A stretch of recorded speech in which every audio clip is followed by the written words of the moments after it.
Class പുതിയ ആളാണല്ലോ. ഒന്ന് പരിചയപ്പെടുത്തിക്കോ. മഞ്ജു. ഇത് പേര് മഞ്ജു. എൻ്റെ ഒരു പഴയ ഒരു 20 വർഷം മുമ്പുള്ള കസ്റ്റമർ. ജാതകം കാണാൻ നോക്കാൻ വരുന്നവരാണ്. ഇപ്പോഴാണ് അവർക്ക് പഠിക്കണം തോന്നുന്നത്. എൻ്റെ പേര് സിമീഷ് എന്നാണ്, സിമീഷ് കുമാർ. ഞാൻ സാറിൻ്റെ സ്റ്റുഡൻ്റ് ആയിരുന്നു നേരത്തെ. സാറ് ക്ലാസ് എടുക്കാൻ നേരത്തെ സാറിനെ ഹെൽപ്പ് ചെയ്യാൻ വേണ്ടി സാറിൻ്റെ കൂടെ നിൽക്കുന്നു. ഓക്കെ, റിംഗോ റെക്കോർഡിംഗ് അല്ലേ? അപ്പം കഴിഞ്ഞ ക്ലാസ്സിൽ നമുക്കിവിടെ 2 ക്ലാസ് കഴിഞ്ഞു. ഒന്ന് രാശികൾ ആയിരുന്നു. ഒന്നുകൂടി ചെറുതായിട്ട് ഒരു റിവിഷൻ ആയാലേ എല്ലാവർക്കും പ്രയോജനം ഉണ്ടാവും. ചെറിയൊരു റിവിഷൻ ഒരു 3-4 ക്ലാസ് അങ്ങനെ പോകും. ശരി ശരി. അത് കഴിഞ്ഞിട്ട് അപ്പോൾ അവർക്ക് വരുന്നവർക്ക് ഒരു ഇനി പിന്നെ പുതിയ അഡ്മിഷൻ ഇല്ല. ഇതിനോട് തീർന്നു. നമ്മുടെ സീറ്റ് കംപ്ലീറ്റ് ആയി.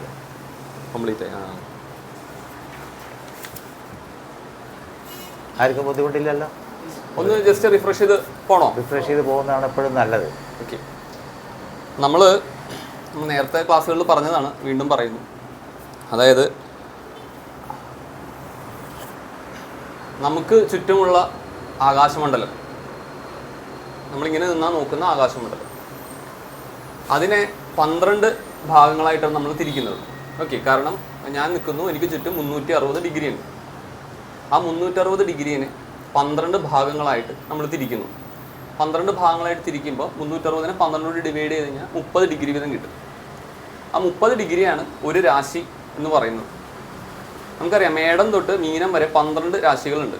മേടം, ഇടവം, മിഥുനം, കർക്കിടകം, ചിങ്ങം, കന്നി, തുലാം, വൃശ്ചികം, ധനു, മകരം, കുംഭം, മീനം, അങ്ങനെ 12 രാശികളാണുള്ളത്. ഈ 12 രാശികളെ നമ്മൾ മനസ്സിലാക്കണം, കാണാതെ നമ്മൾ പഠിച്ചിരിക്കണം. ഓക്കെ, ഈ രാശിചക്രം തുടങ്ങുന്നത് മേടൻ രാശി മുതലാണ്. മേടൻ രാശിയിൽ 0 ഡിഗ്രിയിൽ അത് തുടങ്ങും. അശ്വതി നക്ഷത്രത്തിൽ അത് തുടങ്ങും. തുടങ്ങിയിട്ട് അവസാനിക്കുന്നത് മീനൻ രാശിയിൽ. അതായത് 360 ഡിഗ്രി കംപ്ലീറ്റ് ചെയ്യും. ഒന്ന് വരച്ച് കാണിക്കാം.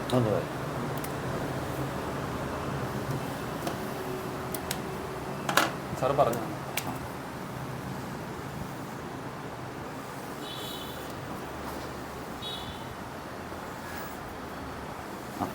നമസ്കാരം. ഒരാൾ പോയിട്ട് ഒരു പുതിയ കഴിച്ചാൽ വന്നിരുന്നു. ആ ഫോമൊക്കെ ഫില്ലപ്പ് ചെയ്ത് കൊടുത്തിട്ടുണ്ടാവില്ല. മതി മതി സാറി.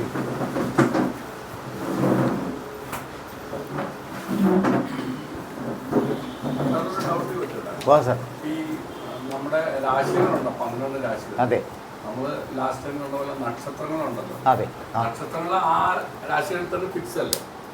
നക്ഷത്രങ്ങൾ ഫിക്സ്ഡ് ആണ്. 2.25 നക്ഷത്രമാണ്. ഒരു എന്താ അത് കറങ്ങൂല്ലോ. നക്ഷത്രം സ്റ്റഡിയാണ്, സൂര്യൻ സ്റ്റഡിയാണ്. സൂര്യൻ സഞ്ചരിക്കുന്നില്ല, നക്ഷത്രങ്ങൾ സഞ്ചരിക്കുന്നില്ല. നമുക്ക് എല്ലാവർക്കും പ്രകാശം കൊടുക്കുന്ന നക്ഷത്രങ്ങളും സൂര്യനുമാണ്.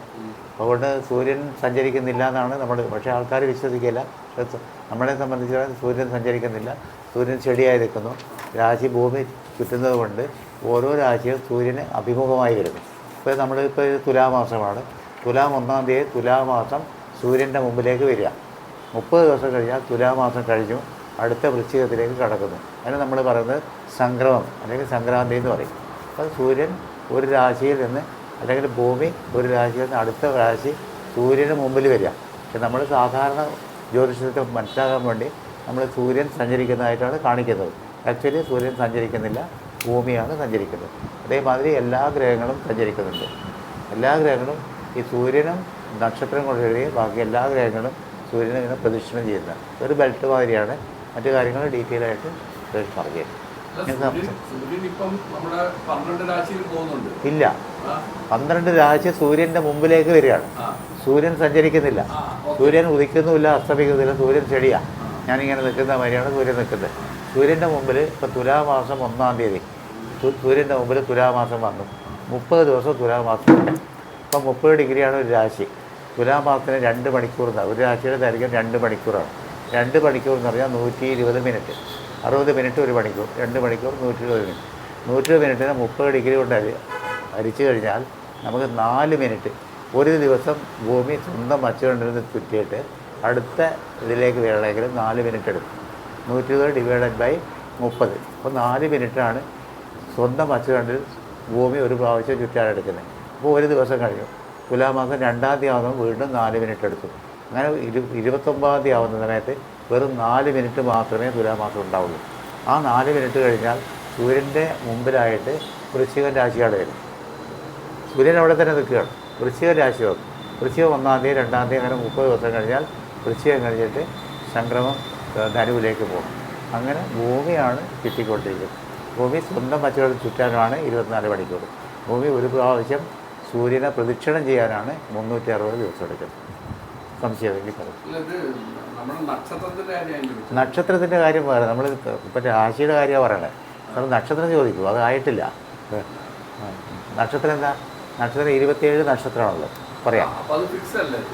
ഫിക്സ്ഡ് ആണ്. 27 നക്ഷത്രം ഫിക്സ് ആണ്. ഫിക്സാണ്. അശ്വതി ഭരണി എന്താ അശ്വതി നമ്മൾ സാധാരണ പറഞ്ഞില്ലേ, ഞാൻ പിന്നെ ധനുവിലെ അശ്വതിയാണ് എന്ന് പറയും. സാധാരണ പഴയ ആൾക്കാർ വന്നിട്ട് ഞാൻ ധനുവിലെ അശ്വതിയാണ്. ധനുവിലെ അശ്വതി ഉണ്ടോ? ഇല്ല. ഞാൻ ധനുമാസത്തിലെ അശ്വതി എന്നാണ് അതിൻ്റെ അർത്ഥം. ഞാൻ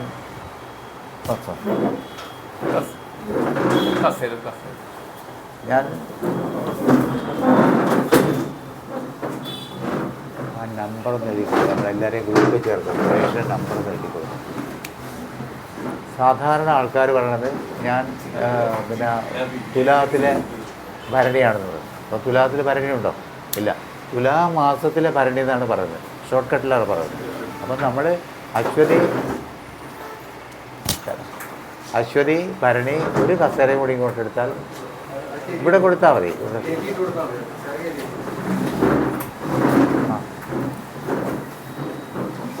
അപ്പം മേടരാശിയിൽ അശ്വതി ഭരണി കാർത്തിക ഒരു നക്ഷത്രത്തിന് നമ്മൾ സാധാരണയായിട്ട് 4 കാല്. ഒരു നക്ഷത്രം എന്ന് പറഞ്ഞാൽ അതിൻ്റെ ദൈർഘ്യം 13 ഡിഗ്രി 20 മിനിറ്റ്, അല്ലെങ്കിൽ 24 മണിക്കൂർ, അല്ലെങ്കിൽ 60 നാഴിക. ഈ 24 മണിക്കൂറെന്നും 60 നാഴിക എന്നും 13 ഡിഗ്രി 20 മിനിറ്റ് എന്നും പറയുന്നത് ഒന്ന് തന്നെയാണ്. അപ്പോൾ ഒരു നക്ഷത്രത്തിന് 4 പാദങ്ങളുണ്ട്. 1-ാം പാദം, 2-ാം പാദം. അപ്പോൾ ഒരു പാദത്തിൻ്റെ ദൈർഘ്യമാണ് 15 നാഴിക, അല്ലെങ്കിൽ 6 മണിക്കൂർ, അല്ലെങ്കിൽ 3 ഡിഗ്രി 20 മിനിറ്റ്. അപ്പം അങ്ങനെ അശ്വതിക്ക് 4 കാല്, ഭരണിക്ക് 4 കാല്, കാർത്തികയുടെ 1 കാല്. അപ്പം അശ്വതി ഭരണി കാർത്തിക അപ്പം 30 ഡിഗ്രി ആവും. അശ്വതി 4 കാലെന്ന് പറയുമ്പോൾ 13 ഡിഗ്രി 20 മിനിറ്റ്. ഭരണി 4 പാദം എന്ന് പറയുമ്പോൾ 13-20, 13-20, 26-40. പിന്നെ 26-40 കഴിഞ്ഞാൽ 3 ഡിഗ്രി 20 മിനിറ്റിൻ്റെ സ്പേസേ ഉള്ളൂ. 30 ഡിഗ്രിയാണ് നമുക്കുള്ളത്. ഇപ്പോൾ 3 ഡിഗ്രി 20 മിനിറ്റ് കഴിഞ്ഞാൽ അശ്വതി ഭരണി കാർത്തിക കാല് കഴിയും. പിന്നെ ബാക്കി എത്ര? കാർത്തിക 3/4, 10 ഡിഗ്രി. കാർത്തിക പിന്നെ അടുത്ത എന്താ? കാർത്തിക കഴിഞ്ഞാൽ എന്താ? അശ്വതി ഭരണി കാർത്തിക രോഹിണി 13-20. പിന്നെ രോഹിണി കഴിഞ്ഞാൽ മകേരം. അപ്പോൾ 10 ഡിഗ്രിയും 13-20 മകേരത്തിൽ അരയും. അങ്ങനെയാണ് അരയും കാലും വരുന്നത്. ഇപ്പോൾ ഡീറ്റെയിൽ ആയിട്ട് സുമേഷ് പറഞ്ഞു തരും. കാർത്തിക കാൽ 9 നക്ഷത്രക്കാലുകൾ മേടൻ രാശിയിൽ. ഇടവൻ രാശിയിൽ 9 നക്ഷത്രക്കാലുകൾ. അങ്ങനെ 12 രാശിയുണ്ട്. അപ്പോൾ അത് ഫിക്സ്ഡാണ്, അത് മാറുന്നില്ല. നമ്മൾ സാധാരണ പറയുന്നത് ഞാൻ പറഞ്ഞില്ലേ, തുലാത്തിലെ അശ്വതി എന്ന് പറഞ്ഞാൽ തുലാത്തിലെ അശ്വതി ഇല്ല, തുലാമാസത്തിലെ അശ്വതി എന്നാണ് അതിൻ്റെ അർത്ഥം. ഞാൻ ജനിച്ചത് തുലാമാസത്തിലാണ്. തുലാമാസത്തിലുള്ള അശ്വതി നാളിലാണ് ഞാൻ ജനിച്ചത്.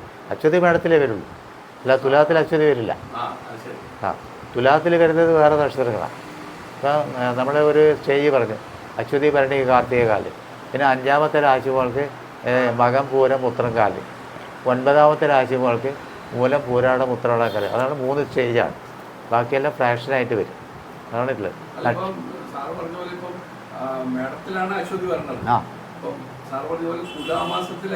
തുലാമാസത്തിലെ അശ്വതി അതാണ് പറയുന്നത്. നമ്മൾ ഷോർട്ട് കട്ടായിട്ടാണ് പറയാം. തുലാമാസത്തിലാണ് ജനിച്ചത്. സൂര്യൻ നിൽക്കുന്നത് തുലാമാസത്തിൽ. അതാണ് തുലാമാസത്തിലെ അശ്വതി എന്ന് പറയുന്നത്. തുലാത്തിൽ അശ്വതി അല്ല, തുലാമാസത്തിലാണ് ഞാൻ ജനിച്ചത്.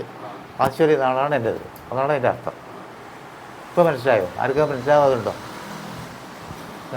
മനസ്സിലായി? ആർക്കും മനസ്സിലാവാതുണ്ടോ? എന്താ ചോദിച്ചോളൂ. ചോദിക്കൂ.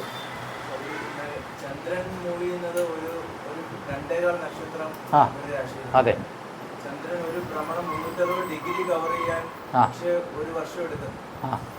ഒരു വർഷം എടുക്കത്തില്ലല്ലോ. ഉണ്ടോ? ആ 29-29.25 ദിവസം. ആ ആ ആ പക്ഷേ സൂര്യന് ചുറ്റും ഒരു ഫുൾ റൗണ്ട് കംപ്ലീറ്റ് ചെയ്യണമെങ്കിൽ ഭൂമി ചുറ്റുന്ന പോലെ കൂടെ തന്നെ ഭൂമി ചുറ്റുകയാണ്, സൂര്യൻ ചുറ്റുന്നില്ല. ഭൂമി എന്നപ്പോൾ ഇതിപ്പോൾ തുലാമാസമാണെങ്കിൽ തുലാമാസം 1-ാം തീയതി സൂര്യന് അഭിമുഖമായിട്ട് തുലാമാസം വരുന്നു. 29 ദിവസം കഴിയുന്ന സമയത്ത് ഒരു ദിവസം സഞ്ചരിക്കാനാണ് 4 മിനിറ്റ് എടുക്കുന്നത്. 4 മിനിറ്റ് എന്ന് ഒരു രാശിയുടെ ദൈർഘ്യം 2 മണിക്കൂർ. 2 മണിക്കൂർ എന്ന് പറഞ്ഞാൽ 120 മിനിറ്റ്. 120 ഡിവൈഡഡ് ബൈ 30 എന്ന് പറയുന്ന സമയത്ത് 4 മിനിറ്റ്. ഒരു ദിവസം സ്വന്തം അച്ചുകൊണ്ട് ചുറ്റി വരാൻ 4 മിനിറ്റ്. രണ്ടാമത്തെ സാറേ ഭൂമി സ്വന്തം അച്ചുതണ്ടിൽ ഇങ്ങനെ ചുറ്റിയാണ്. ഇപ്പം തുലാമാസമാണ്. തുലാം, വൃശ്ചികം, ധനു, മകരം ഇങ്ങനെ ചുറ്റി വരാൻ വേണ്ടി 24 മണിക്കൂർ എടുക്കും. 24 മണിക്കൂറിന് അതിൻ്റെ സമയം എടുക്കുന്നത് 4 മിനിറ്റാണ്. 4 മിനിറ്റും എടുക്കും. 24 ഈ 12 രാശി ഒരു പ്രാവശ്യം സ്വന്തം അച്ചുതണ്ട് ചുറ്റി വരാൻ വേണ്ടി 4 മിനിറ്റ് എടുക്കും. അതാണ് ഞാനിപ്പം പറഞ്ഞത്. അതാണ് പറയുന്നത്. ഒന്ന് എഴുതി കൊടുക്കും. 120/4 പറഞ്ഞത്. 120/30 പറഞ്ഞത് ഞാൻ പറയട്ടെ, കൺഫ്യൂഷൻ ആവില്ല. കോംപ്ലിക്കേറ്റഡ് ആക്കണ്ട. നമ്മൾ പറഞ്ഞു വല്ലാത്ത കോംപ്ലിക്കേഷനിലോട്ട് പോകും. വളരെ കോംപ്ലിക്കേഷനിലോട്ട് പോകും. സാറിന്റെ ഡൗട്ട് ഇപ്പൊ എന്തായിരുന്നു? ഈ പറഞ്ഞ പോലെ നക്ഷത്രങ്ങൾ സ്ഥിരമാണോ എന്നുള്ളതായിരുന്നു. മേടൻ രാശിയില് നമ്മൾ പറഞ്ഞ ഫിക്സ് ആണ്. സാറേ ഞാൻ പറയട്ടെ, അതായത് ഈ രാശിചക്രം കണ്ടോ? ഈ രാശിചക്രം ഫിക്സഡാ, മാറുന്നില്ല. ഈ രാശിചക്രം ഫിക്സഡാ. ഞാനിവിടെ നിൽക്കുന്നു, എൻ്റെ ചുറ്റുമുള്ള 360 ഡിഗ്രി ആ രാശിചക്രം ഫിക്സഡ് ആണ്. ഈ നക്ഷത്ര സമൂഹം എന്ന് പറയുന്നത് ഈ രാശിചക്രത്തിനും പുറകിലാണ്, ഇതിൻ്റെയും പുറകിലാണ്. ഇതിൻ്റെയും പുറകിലായിട്ടാണ്. അതായത് ഇപ്പം ഇതാണ് സെൻട്രൽ പോയിന്റ് എന്ന് വിചാരിക്കുക. ഇതിൻ്റെ ചുറ്റുമുള്ള 360 ഡിഗ്രിയാണ് ഈ പറയുന്ന സാധനം. ഓക്കെ, ആ 360 ഡിഗ്രീനെയാണ് നമ്മൾ 12 വിഭജിച്ച് 30 ഡിഗ്രി കിട്ടിയത്. അതിൻ്റെ പുറകിൽ നക്ഷത്ര സമൂഹങ്ങളുണ്ട്. ഈ രാശിനെ പിന്നെയും നമ്മൾ ഡിവൈഡ് ചെയ്യും. എങ്ങനെ? നക്ഷത്രമായിട്ട് 27 നക്ഷത്രങ്ങളാണുള്ളത്. അപ്പം 13 ഡിഗ്രി 20 മിനിറ്റുള്ള സെക്ടറായിട്ടാണ് ഓരോ നക്ഷത്ര സമൂഹം. 27 നക്ഷത്രങ്ങള് ആ രാശിചക്രം ഒരു പ്രാവശ്യം കറങ്ങാനായിട്ട് ഒരു മാസം എടുക്കും അല്ലേ? അതാണ് പറയുന്നത്. അത് കൺഫ്യൂസ് ചെയ്യല്ല. അത് കൺഫ്യൂഷൻ. ഈ ഞാൻ ചോദിക്കട്ടെ, നമുക്ക് ഈ സൂര്യന് ചുറ്റും 360 ഡിഗ്രി ഉണ്ടല്ലോ, ഇല്ലേ? ആ 360 ഡിഗ്രി ഒരു തവണ ഇങ്ങനെ ചുറ്റി വരണമല്ലോ, ഭൂമി ചുറ്റി വരണമല്ലോ. 30 ഡിഗ്രി അല്ല, 360 ഡിഗ്രി. 360 ഡിഗ്രി ചുറ്റി വരണമല്ലോ. അതൊന്ന്. അപ്പം നമ്മൾ ഒരു വർഷം കൊണ്ടാണ് ഈ രാശിചക്രം ഇങ്ങനെ കറങ്ങി വരുന്നത്, അല്ലേ? അപ്പൊ ഈ മാസം നോക്കിയിട്ട് നമ്മൾ സൗകര്യത്തിന് വേണ്ടി സൂര്യനാണ് സെന്റർ, ഭൂമിയാണ് വേറെ നിൽക്കുന്നത്. സൗകര്യത്തിന് വേണ്ടി നമ്മൾ ഭൂമിനെയും സൂര്യനെയും അങ്ങോട്ടും ഇങ്ങോട്ടും റീപ്ലേസ് ചെയ്യും. നമ്മളെ മനസ്സിലാവാൻ വേണ്ടി നമ്മളങ്ങനെയല്ലേ കാണുന്നത്. സൂര്യൻ ചുറ്റുന്നതായിട്ടാണോ നമ്മൾ കാണുന്നത്? സാറേ ഞാനത് പഠിച്ചിട്ടുണ്ട്. സൂര്യനെ ഭൂമി ചുറ്റും ഞാൻ പഠിച്ചിട്ടുണ്ട്. നമ്മൾ കാണുന്നത് എന്താ? ഭൂമിയെ സൂര്യൻ ചുറ്റുന്നതായിട്ടാണ് നമ്മൾ കാണുന്നത്. നമുക്ക് സൗകര്യാർത്ഥം അങ്ങനെ എടുക്കാനേ പറ്റുള്ളൂ. സൗകര്യാർത്ഥം അങ്ങനെ എടുക്കാനേ പറ്റുള്ളൂ. അപ്പം ഈ സൂര്യന് പകരം ഭൂമിനെ നമ്മൾ മാറ്റും, ഇന്റർചേഞ്ച് ചെയ്യും. കാര്യം ഇന്റർചേഞ്ച് ചെയ്താലും നെറ്റ് എഫക്റ്റ് ഒന്നാണല്ലോ. അപ്പൊ ഇത് ഭൂമിയായി. ഓക്കെ, ഇത് ഭൂമിയാണെങ്കിൽ നമുക്ക് 360 ഡിഗ്രി ഈ സൂര്യൻ ചുറ്റി വരുന്നതായിട്ട് നമുക്ക് ഫീൽ ചെയ്യുന്നുണ്ട്, അല്ലേ? സൂര്യൻ ഫീൽ ചെയ്യുന്നു. അപ്പൊ സാറാണ് സൂര്യൻ എന്ന് വിചാരിച്ചോ, ഞാൻ ഭൂമിയാണെന്ന് വിചാരിച്ചോ. ഞാൻ ഇവിടെ നിന്ന് നോക്കുമ്പോൾ എൻ്റെ ഒരു പക്ഷേ തുലാം രാശിയിലാണ് ഞാൻ. ഇതേതാ മാസം? തുലാമല്ലേ? തുലാം. ഈ മാസം ഞാൻ ഭൂമിയാണ്, സാറ് സൂര്യനാണ്. ഞാൻ ഇന്ന് കിഴക്കോട്ട് നോക്കുമ്പോൾ ഞാൻ സാറിന് ഇവിടെ കാണുന്നുണ്ട്. എവിടെ കാണുന്നുണ്ട്? ഈ 360 ഡിഗ്രിയിൽ ഈ പൊസിഷനിലാണ് ഞാൻ സാറിനെ കാണുന്നത്, ആണല്ലോ. അടുത്ത ദിവസം കുറച്ച് ഞാൻ മാറും. ഭൂമി കറങ്ങുമോ? കറങ്ങൂലേ? കറങ്ങും. അപ്പൊ എനിക്ക് തോന്നണ എന്താ? ആര് മാറിയതായിട്ടാ തോന്നണേ? സാറ് മാറിയതായിട്ടാ തോന്നണേ. ഞാൻ മാറിയിട്ടില്ല, ഞാൻ ഇവിടെ തന്നെ നിൽക്കാനായിട്ടാണ് എനിക്ക്. കാര്യം ഞാൻ കറങ്ങുന്നത് ഞാൻ അറിയുന്നില്ല. സാറ് മാറി. എത്ര മാറി? 1 ഡിഗ്രി മാറി. ഓക്കെ, തുലാമാസം 3-ാം തീയതി ഞാൻ വീണ്ടും മാറി. ഞാനാണ് മാറുന്നത് ഭൂമി, പക്ഷെ എനിക്ക് ഫീൽ ചെയ്യുന്നത് സാറ് മാറുന്നതായിട്ടാ, അല്ലേ? അങ്ങനെ 30 ദിവസം കൊണ്ട് എന്ത് സംഭവിക്കും? 30 ഡിഗ്രി മാറും. 30 ഡിഗ്രി മാറി സാറ് തുലാത്തിൽ നിന്ന് വൃശ്ചികത്തിലോട്ട് പോകും. അങ്ങനെയല്ല സംഭവിക്കണേ. അങ്ങനെയാണ് ഈ 360 ഡിഗ്രി സൂര്യൻ സർക്കിൾ ചെയ്യുന്നത്. ഓക്കെ ആണല്ലോ. 365 ദിവസമാണല്ലോ സൂര്യൻ കറങ്ങാൻ വേണ്ടത്. അപ്പം 30 ഡിഗ്രി ട്രാവൽ ചെയ്യാൻ ഏകദേശം ഒരു ഡിഗ്രിക്ക് അടുത്താണ് ഒരു ദിവസം ട്രാവൽ ചെയ്യുന്നത്. അങ്ങനെ 30 ദിവസം എടുത്താണ് സൂര്യൻ ഈ രാശിചക്രത്തിൽ കറങ്ങുന്നത്. ഈ രാശിചക്രം സ്റ്റഡിയാണ് ആണല്ലോ. സമ്മതിച്ചു. ഇനി ഞാൻ ഇങ്ങനെ സാറിന് ചുറ്റും കറങ്ങുന്നത് മാത്രമല്ലല്ലോ ചെയ്യണേ, ഞാൻ നിപ്പി കറങ്ങോ? ഞാൻ കറങ്ങൂലേ? അതാണ് ഒരു ദിവസം എന്ന് പറയുന്നത്. 24 മണിക്കൂർ നിപ്പി കറങ്ങൂലേ? നിപ്പി കറങ്ങാൻ നേരത്ത് ഞാൻ ഇന്ന് രാവിലെ നോക്കിയപ്പോ സാറ് തുലാം രാശി നിപ്പുണ്ട്. ഒരു 2 മണിക്കൂർ കഴിഞ്ഞു. അതായത് 24 മണിക്കൂർ നമുക്കുള്ളത്. 24/12 ഫിസിക്കൽ 2 മണിക്കൂർ. 2 മണിക്കൂർ കഴിഞ്ഞപ്പോ സാറ് നമുക്ക് സൂര്യൻ നമ്മളിങ്ങനെ മാറുന്നതാണ്. മൂവ്മെന്റ് മാറും അല്ലേ? സൂര്യൻ മാറുന്നതായിട്ട് നമുക്ക് കാണുമല്ലോ. മാറുന്ന ഞാനാ അല്ലേ? സൂര്യൻ ഇങ്ങോട്ട് മാറി. അപ്പൊ ഞാൻ കിഴക്കോട്ട് നോക്കുമ്പോ ഏതാ കാണുന്നത്? അതായത് ഈ തുലാം ഇങ്ങോട്ട് മാറി. അടുത്ത രാശിയെ ഞാൻ കാണുന്നത്. ശരിയല്ലേ? ഞാൻ കിഴക്കോട്ട് നോക്കുമ്പോ കാണുന്നത് ലഗ്ന. Sir complicated ആക്കില്ലേ? ലഗ്നം വിട് സാറ്. സാർ ആദ്യം നമ്മൾ ഇത് നോക്കാം, എന്നിട്ട് ലഗ്നത്തിൽ വരാം. ലഗ്നം അവിടെ നിൽക്കട്ടെ. അപ്പൊ ഞാൻ നോക്കിയപ്പോ 2 മണിക്കൂർ കഴിഞ്ഞപ്പോ തുലാം കഴിഞ്ഞു. ഞാൻ കിഴക്കോട്ട് നോക്കിയപ്പോ തുലാം കാണുന്നില്ല. വൃശ്ചികം വന്നു. 2 മണിക്കൂർ കഴിഞ്ഞപ്പം ധനു വന്നു. 2 മണിക്കൂർ കഴിഞ്ഞപ്പം മകരം വന്നു. ഇങ്ങനെ കറങ്ങി 24 മണിക്കൂർ കൊണ്ട് 24 മണിക്കൂർ കൊണ്ട് ഈ 12 ഡിഗ്രി തീരുമല്ലോ. ഞാനിപ്പോ ജനിക്കുക. ഇത് തുലാം മാസമാണ്. ഞാൻ രാവിലെ ജനിക്കുകയാണ്. ഞാൻ ജനിക്കുമ്പോ തന്നെ കിഴക്കോട്ട് നോക്കുമ്പോ കാണുന്നത് തുലാമായിരിക്കുമല്ലോ. തുലാമാണ്. അപ്പൊ എന്റെ ലഗ്നം തുലാം. 2 മണിക്കൂർ കഴിഞ്ഞു. രാവിലെ എത്ര മണിയാണോ ഉദയം എന്ന് പറഞ്ഞാൽ അത് മുഴുവൻ കിട്ടണമെന്നില്ല. തുലാം 1-ാം തീയതി ആണെങ്കിലേ നമുക്ക് 2 മണിക്കൂർ മുഴുവൻ കിട്ടുള്ളൂ. അല്ലെങ്കിൽ മുഴുവൻ കിട്ടണമെന്നില്ല. ഞാൻ 2 മണിക്കൂർ കഴിഞ്ഞാണ് ജനിച്ചത്. അങ്ങനെയാണെങ്കിൽ ഞാൻ ഏത് രാശി കാണും? വൃശ്ചികം കാണും. അപ്പൊ അതായി എന്റെ ലഗ്നം ആണല്ലോ. അപ്പൊ ഞാൻ അതായത് വൈകുന്നേരം അസ്തമനത്തിന് മുമ്പ് ജനിച്ചു കഴിഞ്ഞാൽ ഈ 7 രാശികളിൽ ഏതെങ്കിലും ആയിരിക്കും എന്റെ ജനനം. കാര്യം ഇത് തുലാമാണ് ഉദയരാശി. ഇതല്ലേ ഉദയം? അപ്പൊ ഇതിന്റെ 7 അസ്തമയം അല്ലേ? അപ്പം ഇതിനു മുമ്പ് ഈ പരീഡിനുള്ളിൽ ഞാൻ ജനിച്ചു കഴിഞ്ഞാൽ അതിന്റെ അർത്ഥം ഞാൻ ജനിച്ചത് പകലാണ്. ഇപ്പുറത്തോട്ട് പോയാലോ രാത്രിയായി. ഞാൻ ഈ കന്നിയിലാണ് ജനിച്ചതെങ്കിലോ എപ്പോഴായിരിക്കും? 12 മണിയല്ല, ഉദയത്തിന് മുമ്പില്. Early morning. ഉദയത്തിന് തൊട്ട് മുമ്പ്. ഉദയത്തിന് തൊട്ട് മുമ്പായിരിക്കും. ഇതല്ലേ അസ്തമനം? അസ്തമനം കഴിഞ്ഞ് കഴിഞ്ഞാൽ ഇങ്ങനെ ഒന്നു വെച്ചാൽ ഇത് ഉദയമല്ലേ? ഉദയത്തിന് തൊട്ട് മുമ്പ്. ഉദയത്തിന് തൊട്ട് മുമ്പല്ല അസ്തമനം. ഉദയത്തിന് തൊട്ട് മുമ്പ് എന്ന് പറഞ്ഞു കഴിഞ്ഞാൽ ഏർലി മോർണിംഗ് ആണ്. ഇതായിരിക്കും എന്റെ ലഗ്നം. നമ്മൾ 2 റെവല്യൂഷൻ കൺസിഡർ ചെയ്യുന്നുണ്ട്. ഒന്ന് ഭൂമി സ്വയം കിട്ടുന്നതും ഇപ്പൊ ശരിയായില്ലേ? അപ്പൊ ഒരു ദിവസം 12 രാശി എങ്ങനെ മാറി വരുന്നു മനസ്സിലായല്ലോ. ഒരു വർഷം കൊണ്ടും 12 രാശി മാറി വരുന്ന എങ്ങനെയാണെന്ന് മനസ്സിലായില്ലേ? അതിൽ പ്രശ്നമൊന്നുമില്ലല്ലോ. തീർന്നില്ലേ? രാശി പോലെ തന്നെയാണ് നക്ഷത്രങ്ങൾ. നക്ഷത്രങ്ങൾ എവിടെ നിൽക്കുന്നത്? ഇതിന്റെ പുറകിലായിട്ടുള്ളതാണ് നക്ഷത്ര മണ്ഡലങ്ങൾ. ഇവിടെ 2.25 നക്ഷത്രം, ഇവിടെ 2.25 നക്ഷത്രം. അങ്ങനെ 27 നക്ഷത്രങ്ങൾ നമ്മൾ കൊടുത്തിട്ടുണ്ട്. ഒരു മിനിറ്റ്. ഇവിടെ ഈ ക്ലാസ്സിൽ വരുന്നവർക്ക് ജ്യോതിഷപരമായിട്ട് അല്പസ്വല്പം അറിവുള്ള ആൾക്കാരായിരിക്കും, പക്ഷെ മുഴുവനും അറിയില്ല.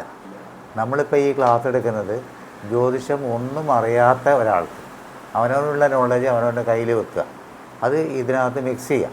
ആദ്യം നമ്മൾ ഒരു ജ്യോതിഷമായിട്ട് യാതൊരു ബന്ധവുമില്ല. എന്താണ് ജ്യോതിഷം, എത്ര നക്ഷത്രമുണ്ട്, എത്ര രാശിയുണ്ട്, എത്ര ഗ്രഹങ്ങളുണ്ട്, ഒന്നും അറിയാത്ത ഒരാളെയാണ് നമ്മൾ പഠിപ്പിക്കുന്നത്. അപ്പോൾ നമ്മൾക്കുള്ള നോളേജ് വെച്ചിട്ട് നമ്മൾ സംശയം വെക്കരുത്. നമ്മളിത് മാത്രം ശ്രദ്ധിക്കും. ഇത് ശ്രദ്ധിച്ചു കഴിഞ്ഞാൽ സാറിന് ക്ഷമിക്കണം, ഇത് സാറിന് നോളജുണ്ട്, പക്ഷേ സാറിൻ്റെ നോളജ് വേറൊരു മെത്തേഡിലാണ്. നമുക്ക് എല്ലാവർക്കും കൂടി ഉള്ള കോമണായിട്ട് ഒരു ജ്യോതിഷവും ഒരു വിവരവും ഇല്ലാത്ത ഒരാൾക്കാണ് നമ്മൾ പഠിപ്പിക്കുന്നത്. അപ്പോൾ ആ വിവരം ഓൾറെഡി സാറിന് നോളജ് വരുമ്പോൾ പഠിച്ചു കഴിയുമ്പോൾ ഇത് ഇത്രയല്ലേ ഉള്ളൂ എന്ന് തോന്നും. ഇത്രയൊക്കെ കാര്യമുള്ളൂ. അത് ആ എത്തിക്കാനാണ് നമ്മൾ ശ്രമിക്കുന്നത്. അപ്പോൾ ആ ശ്രമത്തിൽ നമ്മൾ പ്രധാനമായിട്ട് ഇരിക്കുക, സംശയങ്ങളിൽ ചോദിക്കുക. ക്ലാസ് കഴിയുമ്പോഴോ അത് കുറച്ച് കഴിഞ്ഞിട്ട് സംശയം ചോദിക്കുക. സംശയം മുഴുവൻ ദൂരീകരിക്കും. ഒരല്പവും വിട്ടുവീഴ്ചയില്ല. പൂർണ്ണമായിട്ട് പഠിപ്പിച്ചിട്ടേ വിടുള്ളൂ. അല്ലെങ്കിൽ പഠിക്കാൻ പറ്റില്ല, ആൾ സ്ഥലം വിടും. ഇല്ല, നമ്മൾ വിടില്ല. അതെ, അതാണ്. ഓക്കെ. തുലാമാസത്തിൽ എങ്ങനെ അശ്വതി വന്നു? എനിക്ക് ഡൗട്ട് എന്ന് പറഞ്ഞാൽ മേടത്തിലാണല്ലോ നമ്മൾ നിക്ക് പറയട്ടെ. തുലാം മാസത്തിൽ എങ്ങനെ അശ്വതി വന്നു എന്നല്ലേ നമ്മൾ ഈ നക്ഷത്രങ്ങൾ പറയുന്നത്. ആരെ കൊണ്ടാ? സൂര്യൻ. ചന്ദ്രനെ കൊണ്ടല്ലേ? ചന്ദ്രനെ കൊണ്ടല്ലേ? ചന്ദ്രൻ ഭൂമിക്ക് ചുറ്റുന്ന വെച്ചത് നമ്മൾ പറയുന്നത് അല്ലേ? ചന്ദ്രൻ 27 ദിവസം കൊണ്ട് ചുറ്റി തീരും. അപ്പൊ 27 ദിവസം കൊണ്ട് 27 നക്ഷത്രങ്ങളിൽ ചന്ദ്രൻ പോണ്ടേ? അതായത് ഞാൻ ഇന്ന് നോക്കുമ്പോ ചന്ദ്രനെ ഞാൻ ഇവിടെ കണ്ടു, നാളെ അവിടെ കണ്ടു, മറ്റന്നാൾ അവിടെ കണ്ടു, ഇങ്ങനെ പോണ്ടേ? 27 ദിവസം കൊണ്ട് ചന്ദ്രൻ തീരണ്ടേ അല്ലേ? അതായത് ഈ 360 ഡിഗ്രി ചന്ദ്രൻ സൂര്യന് ചുറ്റും കറങ്ങുന്നല്ല ഞാൻ പറഞ്ഞത്. ഭൂമിക്ക് ചുറ്റും 360 ഡിഗ്രിയിൽ നമ്മൾ ചന്ദ്രനെ കാണുമല്ലോ. ഇന്ന് അശ്വതി കണ്ട നാളെ ഇവിടെ കാണും, ഭരണി കണ്ടാലേ പറ്റുള്ളൂ. അപ്പൊ 30 ദിവസം കൊണ്ട് 27 നക്ഷത്രങ്ങളും കറങ്ങി വരൂലേ? ചന്ദ്രൻ വരൂലേ?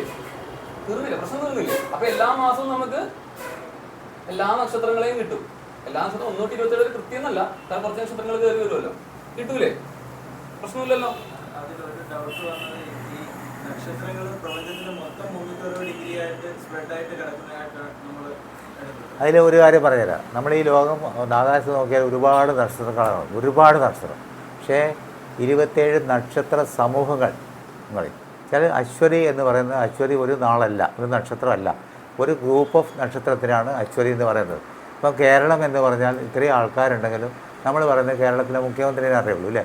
അപ്പോൾ അശ്വതി എന്ന് പറയുന്നത് ഒരു സ്റ്റേറ്റിൻ്റെ മുഖ്യമന്ത്രിയോ അല്ലെങ്കിൽ ഗവർണറോ എന്നുള്ള ലെവലിൽ എടുത്താൽ മതി. അപ്പോൾ ഒരു സമൂഹത്തിനെയാണ് അശ്വതിയായിട്ട് എടുക്കുന്നത്. പിന്നെ ഭരണി ഒരു ഗ്രൂപ്പ് ഓഫ് നക്ഷത്രമാണ്. അങ്ങനെ 27 നക്ഷത്ര സമൂഹങ്ങളാണുള്ളത്. നമ്മൾ ഈ പ്രപഞ്ചത്തെ കാണുന്നത് ആ ഈ ആകാശത്തിൽ കാണുന്ന വ്യക്തിവിധിട്ടല്ല, നമ്മുടെ ഈ അതിന്റെ ഓപ്പോസിറ്റ് സൈഡ് ഉണ്ടല്ലോ ഒരുപാട് കാര്യങ്ങളുണ്ട്. നമുക്കറിയാത്ത കാര്യങ്ങളാണ് വളരെ കൂടുതലുള്ളത്. നമുക്ക് അറിയുന്ന കാര്യങ്ങളെപ്പറ്റി നമ്മൾ ഡീറ്റെയിൽ ആയിട്ട് പഠിക്കാം. ഈ ആസ്ട്രോണമിയില് സാർ നമ്മൾ ആസ്ട്രോളജിയാണ് പഠിക്കുന്നത്. ആസ്ട്രോളജിയാണ്. ഓക്കെ, ഞാൻ അതല്ലേ പറഞ്ഞത്. നക്ഷത്ര സമൂഹത്തിന് വേണ്ടി പറഞ്ഞതാണ്. തിരുവാതിര നക്ഷത്രം ഇത് നമ്മൾ ഇത് കണ്ടു പറയുമ്പോൾ ബാക്കിയുള്ള നക്ഷത്ര സമൂഹങ്ങളും മറുഭാഗത്ത് ഉണ്ടെന്നുള്ളതല്ലേ? ഉണ്ട് ഇഷ്ടംമാതിരിയുണ്ട്. ഇഷ്ടംമാതിരിയുണ്ട്. അതിൻ്റെ ഗ്രൂപ്പ് മാത്രം തിരുവാതിര എന്ന് മാത്രമേ ഉള്ളൂ. ഈ ജ്യോതിഷം എന്ന് പറയുന്നത് രണ്ട് ഭാഗമായിട്ടാണ്. ഓക്കെ, അപ്പം അതിൽ ഈ പ്രമാണം എന്ന് പറഞ്ഞൊരു ഏരിയ ഉണ്ട്, സിദ്ധാന്തം. അതിൽ ഗണിതം ഗോളം എന്ന് പറഞ്ഞ 2 സംഗതികളെ തന്നെ. ഈ ഗണിതം ഗോളത്തിലാണ് ഈ പറയണ പോലെ ട്രിഗണോമെട്രിയും സകല സംഗതികളും വരുന്നത്. അതായത് ഇവിടുന്ന് നക്ഷത്രത്തിലോട്ടുള്ള ദൂരം, അവിടുന്ന് ഇങ്ങോട്ടുള്ള ദൂരം, ഭ്രമണത്തിന്റെ സമയം എല്ലാം വരുന്നത് പ്യുവർ മാത്തമാറ്റിക്സ് ആണ്. ഓക്കെ, പിന്നെ അതിന്റെ ഫലം എന്ന് പറഞ്ഞൊരു ഭാഗമുണ്ട്. ഓക്കെ, പോരാ, അവിടെയാണ് ഈ ജാതകം, പ്രശ്നം, മുഹൂർത്തം, നിമിത്തം ഒക്കെ വരുന്നത്. അപ്പൊ നമ്മൾ പഠിക്കുന്നത് ഈ ജാതകം, പ്രശ്നം, മുഹൂർത്തം, നിമിത്തത്തില് ജാതകം എന്ന് പറഞ്ഞൊരു സാധനമാണ് നമ്മൾ എടുത്ത് പഠിക്കുന്നത്. ഓക്കെ, അപ്പം ആ ഒരു ഏരിയയിലാണ് നമ്മൾ ഫോക്കസ് ചെയ്യുന്നത്. നമ്മൾ പ്രമാണത്തിലോട്ടും ഗോളത്തിലോട്ടും പ്രശ്നത്തിലോട്ടും മുഹൂർത്തത്തിലോട്ടൊക്കെ പോയി, മുഹൂർത്തം നമുക്കുണ്ട്, പോയി കഴിഞ്ഞ് കഴിഞ്ഞാല് ചിലപ്പോൾ അത് കൺഫ്യൂസിങ് ആവും. ഓക്കെ, ജാതകം എന്ന് പറഞ്ഞാൽ എന്താ ഒന്ന് പറഞ്ഞോളൂ. എന്താ വാട്ടി ജാതകം? എനിക്കൊരു സംശയമാണ്. എന്താ ജാതകം? എന്താ ജാതകം എന്ന് പറഞ്ഞാൽ ഒരു സംഭവം നടക്കുന്ന സമയത്ത്, ഒരു സംഭവം നടക്കുകയാണ്, അല്ലെങ്കിൽ ഒരു കുട്ടി ജനിക്കുകയാണ്. ആ കുട്ടി ജനിക്കുന്ന സമയത്ത് നമ്മൾ ഏത് രാശിയിൽ നിൽക്കുന്നു എന്ന് കണ്ടുപിടിക്കാനുള്ള ജനിക്കുന്ന സമയം. അതാണ് ആ സമയത്ത് മറ്റ് ഗ്രഹങ്ങളും രാശികളൊക്കെ എവിടെയൊക്കെ നിൽക്കുന്നു. ഈ ഗ്രഹങ്ങൾ നമുക്ക് അനുകൂലമാണോ പ്രതികൂലമായിട്ടാണോ നിൽക്കുന്നത്? ഓരോ ഗ്രഹത്തിനും സ്വന്തം വീട്, ഉച്ചരാശി, നീചരാശി, അങ്ങനെ പല ഇതുണ്ട്. അപ്പം നമ്മൾ ജനിക്കുന്ന സമയത്ത് ഈ ഗ്രഹങ്ങൾ ഏതേത് ഭാഗത്ത് നിൽക്കുന്നു എന്നുള്ളതാണ്. അപ്പം ഞാൻ ജനിക്കുന്ന രാവിലെയാണ് ജനിക്കുന്നത്, വൈകുന്നേരം വേറൊരു കുട്ടി ജനിക്കുകയാണ്. ആ കുട്ടിയുടെ ജാതകവും എൻ്റെ ജാതകവുമായിട്ട് വ്യത്യാസം ഉണ്ടാകും. 2 മണിക്കൂർ കഴിഞ്ഞാൽ ലഗ്നം മാറും. ബേസ് എന്ന് പറഞ്ഞാൽ ലഗ്നമാണ്, നമ്മൾ ജനിക്കുന്ന ടൈമാണ്. ജനിക്കുന്ന ടൈമിനെ പറ്റി ഒരുപാട് അഭിപ്രായ വ്യത്യാസങ്ങളുണ്ട്. കുട്ടി ജനിക്കുന്ന സമയത്താണോ, പ്രസവിക്കുന്ന സമയത്താണോ, അല്ല പ്രസവിച്ച് കഴിച്ച് കുട്ടി കരയുന്ന സമയത്താണോ, അങ്ങനെ ഒരുപാടുണ്ട്. പക്ഷെ നമുക്ക് കണ്ടുപിടിക്കാൻ പറ്റാത്ത കാര്യങ്ങളാണ്. കാരണം കുട്ടിക്ക് ജീവൻ വരുന്നത് എപ്പോഴാണെന്ന് നമുക്കറിയില്ല. 4 മാസം കഴിഞ്ഞിട്ട് അതുവരെ മാംസപിണ്ഡമാണെന്നാണ് പറഞ്ഞത്. 4 മാസം. അപ്പോൾ 4 മാസം കണക്കൂട്ടിയെടുക്കുക എന്ന് പറഞ്ഞാൽ നമുക്ക് പറ്റില്ല. അപ്പോൾ നമ്മൾ സാധാരണ എന്ത് ചെയ്യുന്നത്, കുട്ടി സ്വന്തമായിട്ട് ശ്വസിക്കുന്ന സമയം, ഭൂമിയിൽ ജനിച്ചു, അമ്മയുടെ പൊക്കിൽ കൂടി മുറിച്ചു, അപ്പോൾ കുട്ടി സ്വതന്ത്രമായിട്ട് നിൽക്കുന്ന സമയത്താണ് ജനിച്ചു എന്ന് പറയുന്നത്. അല്ലെങ്കിൽ കുട്ടിയുടെ തല പുറത്ത് കാണുന്ന സമയത്ത് ജനിച്ചു എന്ന് പറഞ്ഞു അല്ലേ? അങ്ങനെ ഒരുപാട് അഭിപ്രായ വ്യത്യാസങ്ങളുണ്ട്. പക്ഷേ ഒരു ജനനം നടക്കണമെങ്കിൽ ഇന്ന ഗ്രഹങ്ങളുടെ സ്വാധീനമുണ്ടെങ്കിൽ മാത്രമേ ജനിക്കുള്ളൂ എന്ന് പറയും. വ്യാഴത്തിൻ്റെയോ ശനിയുടെയോ ഗുളികൻ്റെയോ ബന്ധമുണ്ടെങ്കിൽ മാത്രമേ ആ ലഗ്നം കണ്ടുപിടിക്കാൻ പറ്റുള്ളൂ. അപ്പോൾ നമുക്ക് കറക്ഷനുണ്ട് ജ്യോതിഷത്തിൽ. ലഗ്നം നമുക്ക് കറക്റ്റ് ചെയ്യാം, ജനിച്ച സമയം നമുക്ക് കറക്റ്റ് ചെയ്യാം. ആ ലെവലിലൊക്കെ നമ്മൾ പഠിക്കാൻ പോകുന്നേ ഉള്ളൂ. അപ്പോൾ ഒരു ജാതകം എന്ന് പറഞ്ഞാൽ ഒരു സംഭവം നടക്കുന്ന സമയത്ത് ആ ലഗ്നം എവിടെ ഏത് രാശിയിൽ നിൽക്കുന്നു, ആ ലഗ്നത്തിനനുസരിച്ച് എവിടെയൊക്കെ മറ്റ് ഗ്രഹങ്ങൾ നിൽക്കുന്നു, അതാണ് നമ്മൾ പഠിക്കുന്നത്. അപ്പോൾ അതാണ് ജാതകം വെച്ചിട്ടാണ് നമ്മൾ പ്രെഡിക്റ്റ് ചെയ്യുന്നത്. പിന്നെ കൂടാതെ ഇപ്പോഴത്തുള്ള ഗ്രഹനില എങ്ങനെ വെച്ചിട്ട് താൽക്കാലിക ഫലവും നമുക്ക് പറയാൻ പറ്റും. ഇത് രണ്ടും കൂടാതെ പ്രശ്നമെടുക്കുന്നൊരു പരിപാടിയുണ്ട്, കവടി വെച്ചിട്ട് ചെയ്യുന്ന പരിപാടി. അതൊരു താൽക്കാലികമായാണ്. ഒരു എന്താ പറയുക, കവടി എടുത്ത് നാളും പേരും ചോദിച്ച് കഴിഞ്ഞിട്ട് കവടി വാരി എടുത്തിട്ട് 12 രാശി എടുത്തിട്ട് ഏത് രാശി ഏത് ഭാഗം വരുന്നു അത് ലഗ്നമായി ആരൂഢം എന്ന് അറിയെടുത്തിട്ട് അങ്ങനെയാണ് ഫലം പറയുന്നത്. അത് താൽക്കാലിക ഫലമാണ്. ഇതെന്ന് പറഞ്ഞാൽ കംപ്ലീറ്റ് ലൈഫ് ലോങ് ഉള്ള ഫലമാണ് ജാതകം എന്ന് പറയുന്നത്. പറഞ്ഞു ജാതകം നമ്മുടെ പൂർവ്വജന്മത്തിനെ അടിസ്ഥാനപ്പെടുത്തിയിട്ടാണല്ലോ ഈ ലൈഫിൽ നമ്മുടെ ജന്മം എന്ന് പറയുന്നത്. അപ്പോൾ എന്താണോ നമ്മുടെ പൂർവ്വജന്മം അത് കാണിക്കുന്നതാണ് ജാതകം എന്ന് പറയുന്നത്. ഓക്കെ, നമ്മൾ എന്തൊക്കെ കൊണ്ടുവന്നു, എന്തൊക്കെ നമ്മൾ അനുഭവിക്കാനുണ്ട് എന്ന് കാണിക്കുന്നതാണ് ജാതകം. ഇതൊരു അടയാളപ്പെടുത്തലാണ്. അത് പ്രപഞ്ചത്തിൽ നമ്മൾ ജനിക്കുന്നു. നമ്മൾ ജനിക്കുമ്പോൾ നമ്മൾ എവിടെയെന്ന് അടയാളപ്പെടുത്തുന്നത് ഈ ജാതകം ഉപയോഗിച്ചാണ്. അപ്പോൾ അതിൻ്റെ ഒരു മെഷർമെന്റ് എന്ന് പറഞ്ഞു കഴിഞ്ഞാൽ, ഇപ്പം ഞാനിവിടെ നിൽക്കുന്നുണ്ടെങ്കിൽ ഇപ്പോൾ പറയാം തൃപ്പൂണിത്തുറയിൽ നിന്ന് ഞാൻ ഇത്ര ദൂരം ഇവിടെ, കിഴക്കമ്പലത്ത് നിന്ന് ഇത്ര ദൂരം ഇവിടെ എന്നൊക്കെ പറഞ്ഞ് അടയാളപ്പെടുത്തുന്നത് പോലെ ഒരുവൻ ജനിക്കുമ്പോൾ അവൻ്റെ പൊസിഷൻ, പ്രപഞ്ചത്തിൽ അവൻ്റെ പൊസിഷൻ അടയാളപ്പെടുന്നതാണ്. ഞാനിവിടെ നിൽക്കുമ്പോൾ ശനി ഇന്ന സ്ഥലത്ത്, മനസ്സിലായോ, സൂര്യൻ ഇന്ന സ്ഥലത്ത്, വ്യാഴം ഇന്ന സ്ഥലത്ത് എന്ന് പറഞ്ഞ് അടയാളപ്പെടുത്തലാണ്. പണ്ടത്തെ ഈ പുരാണങ്ങളിലൊക്കെ നോക്കിക്കഴിഞ്ഞ് കഴിഞ്ഞാൽ ഒരാൾ ജനിച്ച സമയം രേഖപ്പെടുത്തുന്നത് ഇങ്ങനെയാണ്. അതായത് ശ്രീരാമൻ ജനിക്കുമ്പോൾ വ്യാഴം ഇന്ന സ്ഥലത്തായിരുന്നു, ശുക്രൻ ഇന്ന സ്ഥലത്തായിരുന്നു, ചൊവ്വ ഇന്ന സ്ഥലത്തായിരുന്നു എന്ന് പറഞ്ഞാണ് അടയാളപ്പെടുത്തുന്നത്.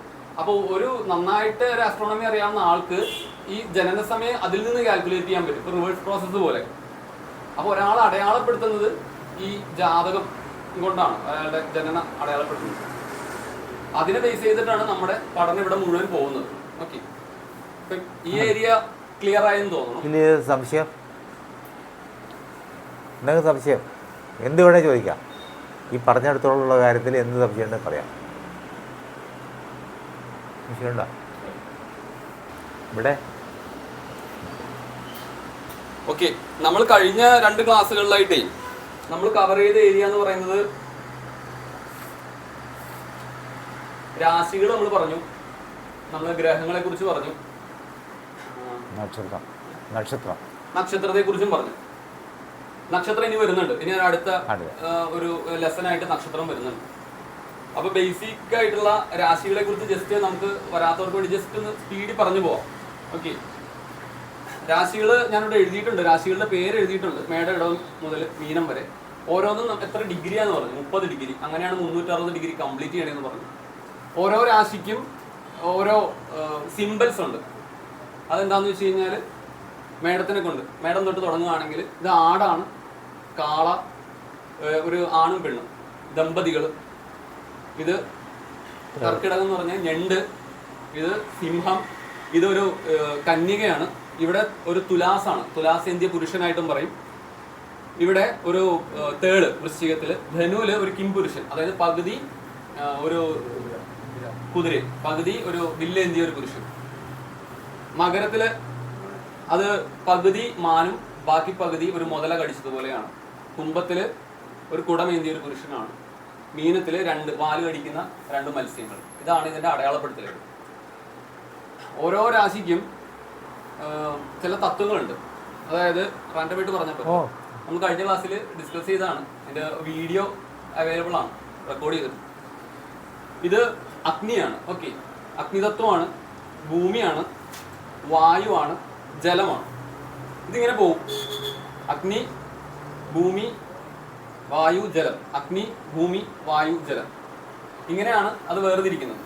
ഓക്കെ, അതായത് 1, 5, 9 ഒരേ കോമ്പിനേഷൻ വരും. അതായത് ഇത് 1 ആണെങ്കിൽ 1, 2, 3, 4, 5. ഇത് 5 ആണ്. ഓക്കെ, 1, 5, പിന്നെ 5, 6, 7, 8, 9.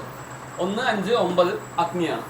അതേപോലെ തന്നെ ഇവിടുന്ന് എടുത്താലും ഇതിന്റെ 1, 5, 9 അഗ്നിയാണ്. ഓക്കെ, അല്ലെങ്കിൽ 2, 6, 10 എന്ന് പറയും. ഇങ്ങനെ എണ്ണുകയാണെങ്കിൽ, അതായത് ഇങ്ങനെ എണ്ണുകയാണെങ്കിൽ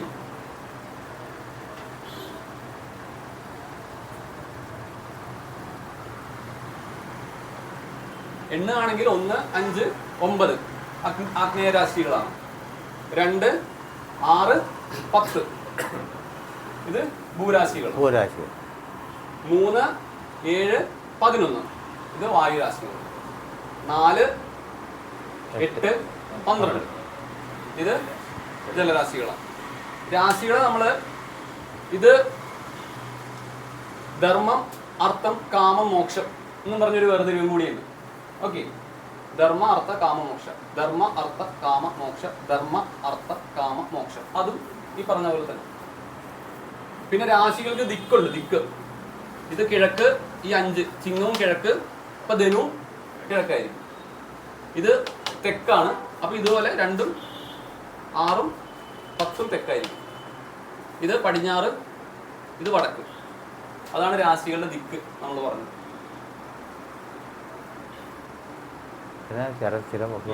ഏറ്റവും പ്രധാനപ്പെട്ട കാര്യം വിട്ടുപോയി, ചരം, സ്ഥിരം, ഉഭയം. അങ്ങനെ ഒരു ക്ലാസിഫിക്കേഷൻ ഉണ്ട്. ഇത് ചരരാശിയാണ്, അതായത് മൂവബിൾ ആയിട്ടുള്ള രാശിയാണ്. ഇത് സ്ഥിരരാശിയാണ്. ഇത് മൂവബിൾ ആൻഡ് ഇമ്മൂവബിൾ ആണ്. ഉഭയരാശികൾ ചരം, സ്ഥിരം, ഉഭയം. ചരം, സ്ഥിരം, ഉഭയം. ചരം, സ്ഥിരം, ഉഭയം. അപ്പൊ ഈ 4 കോൺ രാശികളും 4 കോർണറുള്ള രാശികളിലും ഉഭയരാശികളാണ്. ഇതിപ്പം ഇതിന്റെ ടെർമിനോളജി നമ്മൾ പഠിക്കുന്നതേ ഉള്ളൂ. ഇത് എവിടെയാണ് ഉപയോഗത്തിൽ വരുന്നതെന്ന് നമ്മൾ പിന്നീട് അങ്ങോട്ട് പോകുമ്പോൾ നമുക്ക് മനസ്സിലാവും. ഓക്കെ,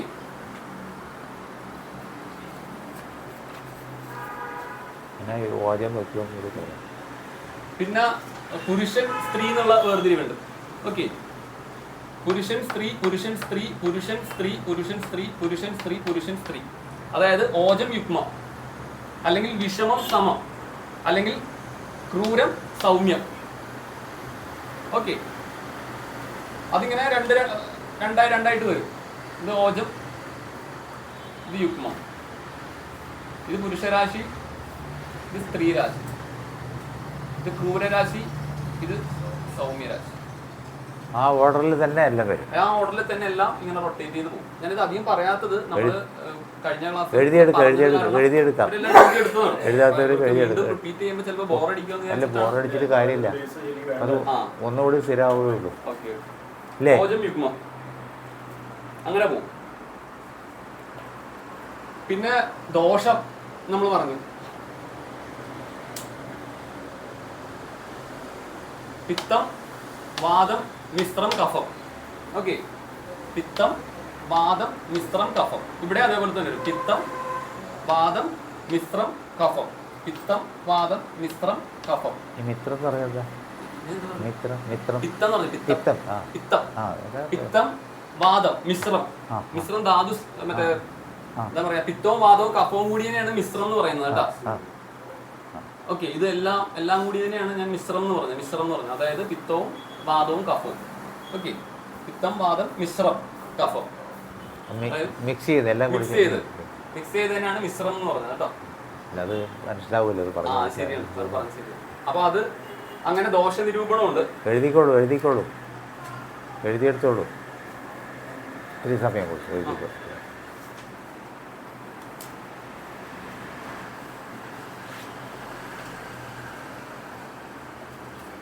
നമുക്ക് കുറച്ചൊന്ന് ഷോ ചെയ്ത് പോയാലേ എല്ലാവരും ഇപ്പോൾ നമ്മുടെ ഫോറം ഫുള്ളായി.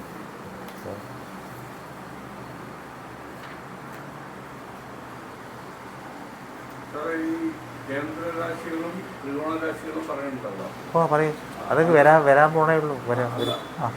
പറഞ്ഞോളൂ. 1, 4, 7, 10 കേന്ദ്ര ലഗ്നം വെച്ചിട്ടേ എല്ലാം ഉള്ളൂ. ഞാനില്ലേത് ഒന്നുമില്ല. അപ്പം 1, 4, 1 എന്ന് പറഞ്ഞാൽ ഞാനാണ്. 4 എന്ന് പറഞ്ഞാൽ എൻ്റെ ഉന്നത വിദ്യാഭ്യാസം, മാതാവ്, വീട്, അതിനെപ്പറ്റിയൊക്കെ ചിന്തിക്കുന്നത്. 7 എന്ന് പറഞ്ഞാൽ എൻ്റെ പാർട്ണർ, ലൈഫ് പാർട്ണർ, സുഹൃത്തുക്കൾ ഒക്കെയാണ് 7. ലഗ്നം മുതൽക്കാണ്. ലഗ്നം ഒന്നാക്കിയെടുത്താൽ, ഏതിനെ ഒന്നാക്കിയെടുത്താൽ അതിൻ്റെ 1, 4, 7, 10 അത് ഭൗതികപരമായ കാര്യങ്ങളാണ്. 1, 4, 7, 10 എന്ന് പറയുന്നത്. 1, 5, 9 എന്ന് പറയുന്നത് ത്രികോണ സ്ഥാനം എന്ന് പറയും. അത് ആത്മീയ സ്ഥാനം. അവിടെ 1 എപ്പോഴും ഉണ്ട്. ഞാനില്ലാതെ ഒന്നുമില്ലല്ലോ. അപ്പോൾ 1 എന്ന് പറഞ്ഞാൽ ഞാനാണ്. 5 എന്ന് പറഞ്ഞാൽ എൻ്റെ പൂർവ്വ പുണ്യമാണ്, എൻ്റെ സന്താനമാണ്, എൻ്റെ ബുദ്ധിയാണ്, ചിന്താശക്തിയാണ്. അതൊക്കെയാണ് കഴിഞ്ഞ ജന്മത്തിൽ ഞാൻ ആരായിരുന്നു, എന്തായിരുന്നു എന്നാണ് 5. പിന്നെ 9 എന്ന് പറഞ്ഞാൽ എൻ്റെ ഭാഗ്യമാണ്. ഇത് എൻ്റെ കാര്യമല്ല, ഞാൻ സാറിൻ്റെ കാര്യം എനിക്ക് എന്താ കാര്യമുള്ളത്? എൻ്റെ കാര്യമാണ്. ഞാൻ എപ്പോഴും ഇത് എൻ്റെ ബുക്കാണ്, എൻ്റെ പെന്നാണ്, എല്ലാം എൻ്റെതല്ലേ. അപ്പം ഞാനില്ലാതെ ഒന്നുമില്ല. അപ്പോൾ ഒന്നെന്ന് പറഞ്ഞാൽ ഞാനാണ്. എൻ്റെ 5 എന്ന് പറഞ്ഞാൽ എൻ്റെ പൂർവ്വ പുണ്യ സുഹൃത്താണ്, എൻ്റെ സന്താനമാണ്, എൻ്റെ ബുദ്ധിയാണ്, എൻ്റെ ചിന്താഗതിയാണ്. അപ്പോൾ ഞാൻ പോസിറ്റീവായിട്ടോ നെഗറ്റീവായിട്ടോ ചിന്തിക്കുക ഇല്ലേ? മനുഷ്യന്മാർ പലരുണ്ട്. അവൻ്റെ കാലൊടിഞ്ഞാൽ എനിക്ക് സമാധാനമായി എന്ന് പറയുന്ന ആൾക്കാരുണ്ട്. ഈശ്വര അവനെ രക്ഷിക്കണമെന്ന് പറയുന്ന ആൾക്കാരുണ്ട്. അപ്പം നമ്മളെ ചിന്താഗതിയാണ് മൈൻഡ്. 5.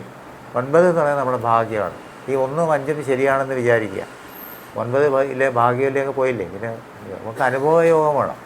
അപ്പോൾ 1, 5, 9 ശരിയാണെങ്കിൽ നമ്മുടെ ഈ ലോകത്തിൽ എല്ലാ കാര്യങ്ങളും ശരിയാവും. മറ്റേത് ഭൗതികമാണ്. ഭൗതികം എന്ന് പറഞ്ഞാൽ താൽക്കാലികമായ കാര്യങ്ങളാണ്. ആത്മീയമാണ് നമ്മളുള്ളത്. 5 എന്ന് പറഞ്ഞാൽ ഞാൻ ഏത് വഴിക്ക് വന്നു. നമ്മൾ സാധാരണ പറയുന്നുണ്ട് വന്ന വഴി മറക്കരുത് എന്ന് പറയുന്നത്. ഒരു പണ്ടത്തെ ഒരു പഴമൊഴിയാണ്, വന്ന വഴി മറക്കരുത്. എന്താ, നമ്മൾ വന്ന വഴി കഴിഞ്ഞ ജന്മത്തിൽ നമ്മൾ ആരായിരുന്നു അതിൻ്റെ തുടർച്ചയാണ് ഈ ജന്മം. അപ്പോൾ കഴിഞ്ഞ ജന്മത്തിൽ സൽക്കർമ്മം ചെയ്തിട്ടുണ്ടെങ്കിൽ ഈ ജന്മത്തിൽ അനുഭവിക്കാൻ വലിയ കൂടുതലൊന്നും ഉണ്ടാവില്ല. ചിലപ്പം ജനിച്ച ഉടനെ കുട്ടികൾ മരിച്ചു പോകും. ഏർലി സ്റ്റേജിൽ കുട്ടികൾ മരിക്കുക എന്ന് പറഞ്ഞാൽ അതിൻ്റെ അർത്ഥം അവർക്ക് ഇവിടെ കൂടുതൽ ചെയ്യാനൊന്നുമില്ല, അവർ ഓൾറെഡി ചെയ്ത് കഴിഞ്ഞു. അപ്പോൾ ഞാൻ എൻ്റെ മാതിരിയുള്ള ആൾക്കാർ നിൽക്കുന്നത് എന്തുകൊണ്ടാണ്? കഴിഞ്ഞ ജന്മത്തിലുള്ള കർമ്മം തീർന്നിട്ടില്ല, അതുകൊണ്ട് ദീർഘായുസ് കൊടുക്കും. നീ അനുഭവിച്ച് തീർക്ക്, എന്നിട്ട് വന്നാൽ മതി. അപ്പോൾ വന്നു കഴിഞ്ഞാൽ പോകാമെന്ന് പറഞ്ഞാൽ വിളിച്ചു കൊണ്ടുപോകും. ഇല്ലേ? അങ്ങനെയല്ലേ?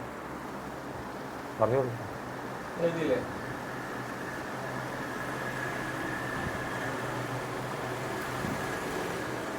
ഇനി വേറൊരു ക്ലാസിഫിക്കേഷൻ ഉള്ളത് ദിനരാശികൾ, നിശാരാശികൾ എന്നുള്ളതാണ്. ഓക്കെ, ദിനരാശികൾ എന്ന് പറഞ്ഞാൽ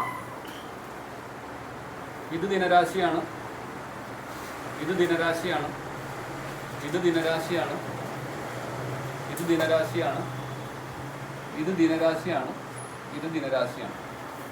ഓക്കെ, നിശാരാശി ഉണ്ട്. അത് നിശാരാശി, നിശാരാശി, നിശാരാശി, നിശാരാശി. ഇവിടെ രണ്ടെണ്ണം കൂടിയുണ്ട്. നിശ, ദിനരാശികൾ ചിങ്ങം, കന്നി, തുലാം, വൃശ്ചികവും കുംഭവും മീനവും. നിശാരാശികൾ മേടം, ഇടവം, മിഥുനം, കർക്കിടകം, ധനുവും മകരവും. ഇതാണ് നിശാരാശികൾ. ഇതിൽ തന്നെ ശീർഷോദയ രാശികളും. ഇതിൻ്റെ അർത്ഥം പറഞ്ഞോളൂ. ദിനരാശി ഒരാൾ പകല് ജനിക്കുകയാണെങ്കിൽ, ദിനരാശിയിൽ ജനിക്കുകയാണെങ്കിൽ കൂടുതൽ ഫലം ഉണ്ടാവും. രാത്രി ജനിക്കുകയാണെങ്കിൽ അല്ലേ അത് പറഞ്ഞോളൂ. അതെ, ഒരാൾ ജനിക്കുന്ന സമയം, അതായത് ഒരാളിപ്പം ചിങ്ങത്തിലാണ് ജനിക്കുന്നത്, അയാൾ ദിനരാശിയിലാണ് ജനിച്ചതെങ്കിൽ ആ ലഗ്നത്തിന് ബലം ഉണ്ടാവും. കാര്യം ദിനരാശിയിലാണല്ലോ ജനിച്ചത്. അതായത് നിശാരാശി ജനിക്കുന്ന അതിനേക്കാൾ ബലം ദിനരാശി ജനിച്ചാൽ ഉണ്ടാവും. അപ്പോഴാണ് ജനിച്ചത്. ആ, സമയം എപ്പോഴായിരുന്നു? രാത്രിയാണോ പകലാണോ? അത് എടുത്ത് സാറ് നോക്ക്. ജാതകം എടുത്ത് വെച്ച് നോക്കണം. നമ്മളെ കാര്യം പഠിക്കണ്ടേ ആദ്യം? അവനവൻ്റെ ജാതകം എടുത്ത് കയ്യിൽ വെക്കണം, എന്നാലേ നമുക്ക് പഠിക്കാൻ പറ്റുള്ളൂ.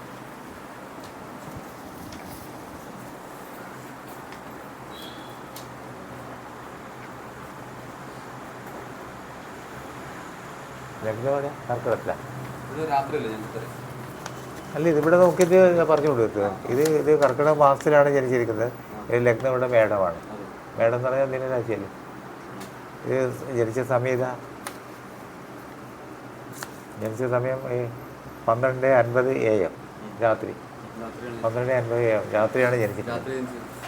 അപ്പം കർക്കിടകമാണ് ലഗ്നം, പക്ഷേ രാത്രിയാണ് ജനിച്ചത്. ശരിയാണ്, രാത്രി ജനിച്ചത് നിശാരാശിയിലാണ്.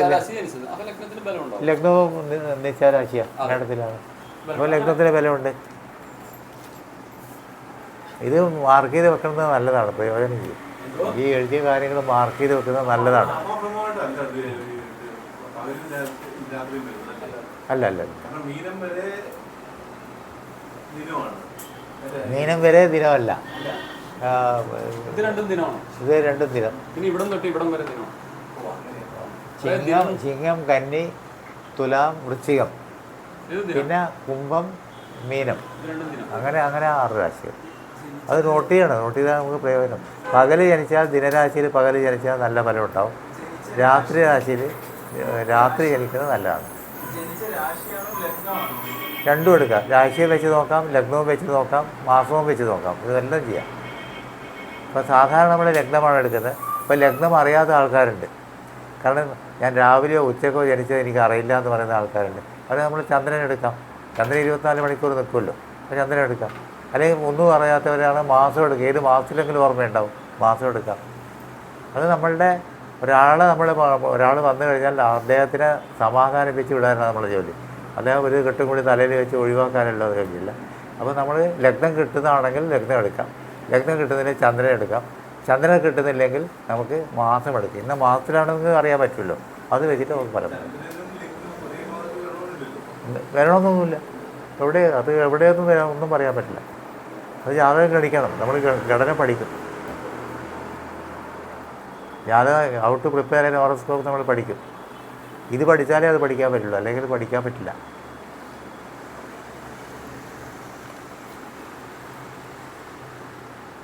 തലവേദനയാണ്. ഈ ചന്ദ്രനെ കൊണ്ടും ലഗ്നത്തിനെ കൊണ്ടും നമ്മൾ ഫലം പറയുന്ന സാറ് പറഞ്ഞില്ലേ, ലഗ്നം എന്ന് വെച്ച് കഴിഞ്ഞാൽ നമ്മളാണ്, ചന്ദ്രൻ എന്ന് പറഞ്ഞാൽ നമ്മുടെ മനസ്സാണ്. ഓക്കെ, ചിലപ്പോൾ ഞാൻ വളരെ സഫർ ചെയ്യുന്ന ആളായിരിക്കാം. ചന്ദ്രാൽ നോക്കുമ്പോൾ ചിലപ്പോൾ അതൊന്നും കാണണമെന്നില്ല. ബാഹ്യമായി ഞാൻ ഒരുപാട് ബുദ്ധിമുട്ടുകൾ അനുഭവിക്കുന്നുണ്ടാവും. പക്ഷെ ചന്ദ്രാൽ നോക്കുമ്പോൾ, ചന്ദ്രനെ വെച്ച് നോക്കാൻ സാറ് പറഞ്ഞല്ലോ, ചന്ദ്രനെ വെച്ച് നോക്കുമ്പോൾ ഇയാൾ വളരെ സ്ട്രോങ് ആയിട്ട് നമുക്ക് കാണും. പുറമേ കാണുന്ന ആയിരിക്കില്ല ചിലപ്പോൾ മനസ്സുകൊണ്ടേ നമ്മൾ. ചന്ദ്രന്റെ പ്രത്യേകത അതാണ്. അതുകൊണ്ടാണ് ചന്ദ്രനെ കൊണ്ടും നോക്കുന്നത്. നോക്കുകയാണെങ്കിൽ എല്ലാത്തിനെ കൊണ്ടും നോക്കാം. ശുക്രനെ കൊണ്ടും നോക്കാം, അല്ല സാറേ, സൂര്യനെ കൊണ്ടും നോക്കാം, ശനിനെ കൊണ്ടും നോക്കാം. ഇപ്പോൾ എനിക്ക് കുട്ടി ഉണ്ടാവുമോ? എപ്പോൾ കുട്ടീനെ നോക്കാം? നമ്മളെ ലഗ്നത്തിൻ്റെ 5 എടുക്കാം. 5 സന്താന ഭാവമാണ് ഇല്ലേ? പിന്നെ ചന്ദ്രന് 5 എടുക്കാം. പിന്നെ വ്യാഴത്തിൻ്റെ 5 എടുക്കാം. വ്യാഴം സന്താന കാരകനാണ്. അപ്പോൾ ലഗ്നാലെടുക്കാം, ചന്ദ്രാലെടുക്കാം, വ്യാഴത്താലെടുക്കാം. വ്യാഴം സന്താന കാരകനാണ്. കുട്ടി ഉണ്ടാവണമെങ്കിൽ വ്യാഴത്തിൻ്റെ ആനുകൂല്യം വേണം. ആ വ്യാഴത്തിൻ്റെ 5, വ്യാഴം നിൽക്കുന്ന രാശിയുടെ 5. സാറ് പറഞ്ഞത് ഒരു ഹൈ എൻഡിലോട്ടാണ് സാറ് പറഞ്ഞത്. അത് സാധാരണ നമ്മൾ പഠിക്കുമ്പോൾ എന്ന് വെച്ച് കഴിഞ്ഞാൽ ലഗ്നത്തിന്റെ 5 ഭാവം, അതിനേക്കാളും അഡ്വാൻസ് നോക്കാം. പക്ഷേ അഡ്വാൻസിലോട്ട് പോകുമ്പോ എന്താ, ലഗ്നത്തിന്റെ 5 മാത്രമല്ല നോക്കണേ, ചന്ദ്രന്റെ സർവ്വത്തിൽ 5 നോക്കാം. വ്യാഴം സന്താനകാരകനായതുകൊണ്ട് അതിന്റെ 5 നോക്കാം. വ്യാഴത്തിന്റെ 5ന്റെ 5 നോക്കാം.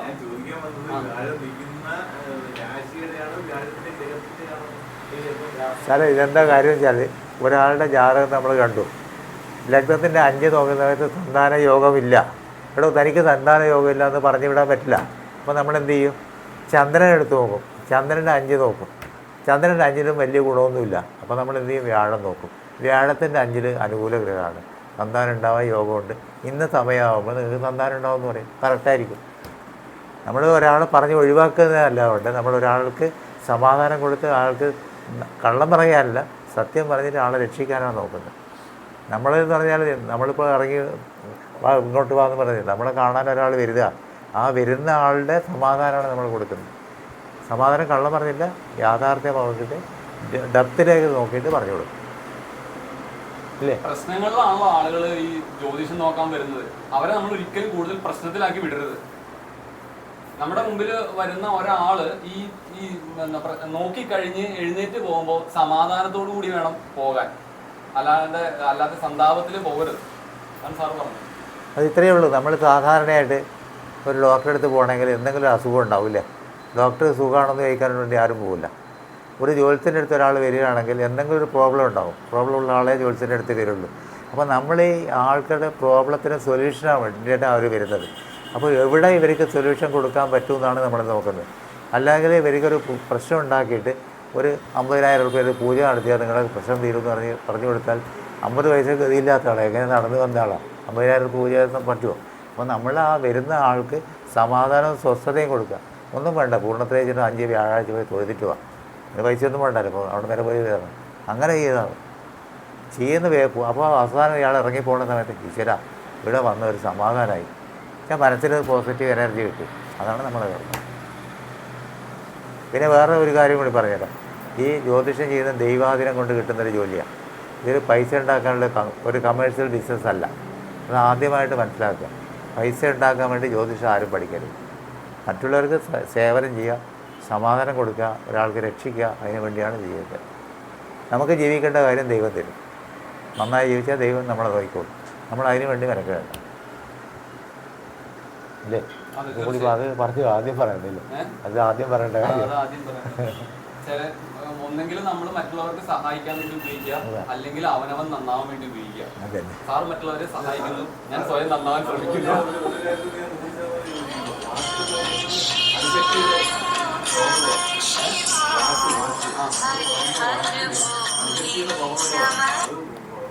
പ്രകാശ ക്ലാസ്സിലാണ്, ഒരു പണി കഴിഞ്ഞിട്ട് വിളിക്കാം, ഒരു പണി കഴിഞ്ഞ് ക്ലാസ്സിലാണ്. പ്രപഞ്ചം ഇന്ന് പറ്റില്ല, നാളെ നാളെ നോക്കാം. നാളെ ഇന്ന് ഞാൻ പോകും, ക്ലാസ് കഴിഞ്ഞാൽ വിട്ടു പോകും. അതിപ്പോ ഏത് ഹിന്ദുവിൽ പോയാലും ക്രിസ്ത്യനിൽ പോയാലും അതിനെ പറയണം. ബൈബിൾ എടുത്ത ആദിയിൽ വചനം ഉണ്ടായിരുന്നാ പറയുന്നത്. വചനം എന്ന് പറഞ്ഞ വാക്കാണ്, ആദ്യം ഉണ്ടായത് വാക്കാണ്. വാക്കിൽ നിന്നാണ് സകല പ്രപഞ്ചം ഉണ്ടായത്. അതുകൊണ്ട് തന്നെ ദൈവജ്ഞൻ എന്ന് പറഞ്ഞാൽ, അതായത് നല്ല ഒരു ദൈവജ്ഞനാണെങ്കിൽ അയാൾ പറയുന്നത് ഫലിക്കുകയും ചെയ്യും. അതാണ് പ്രത്യേകത.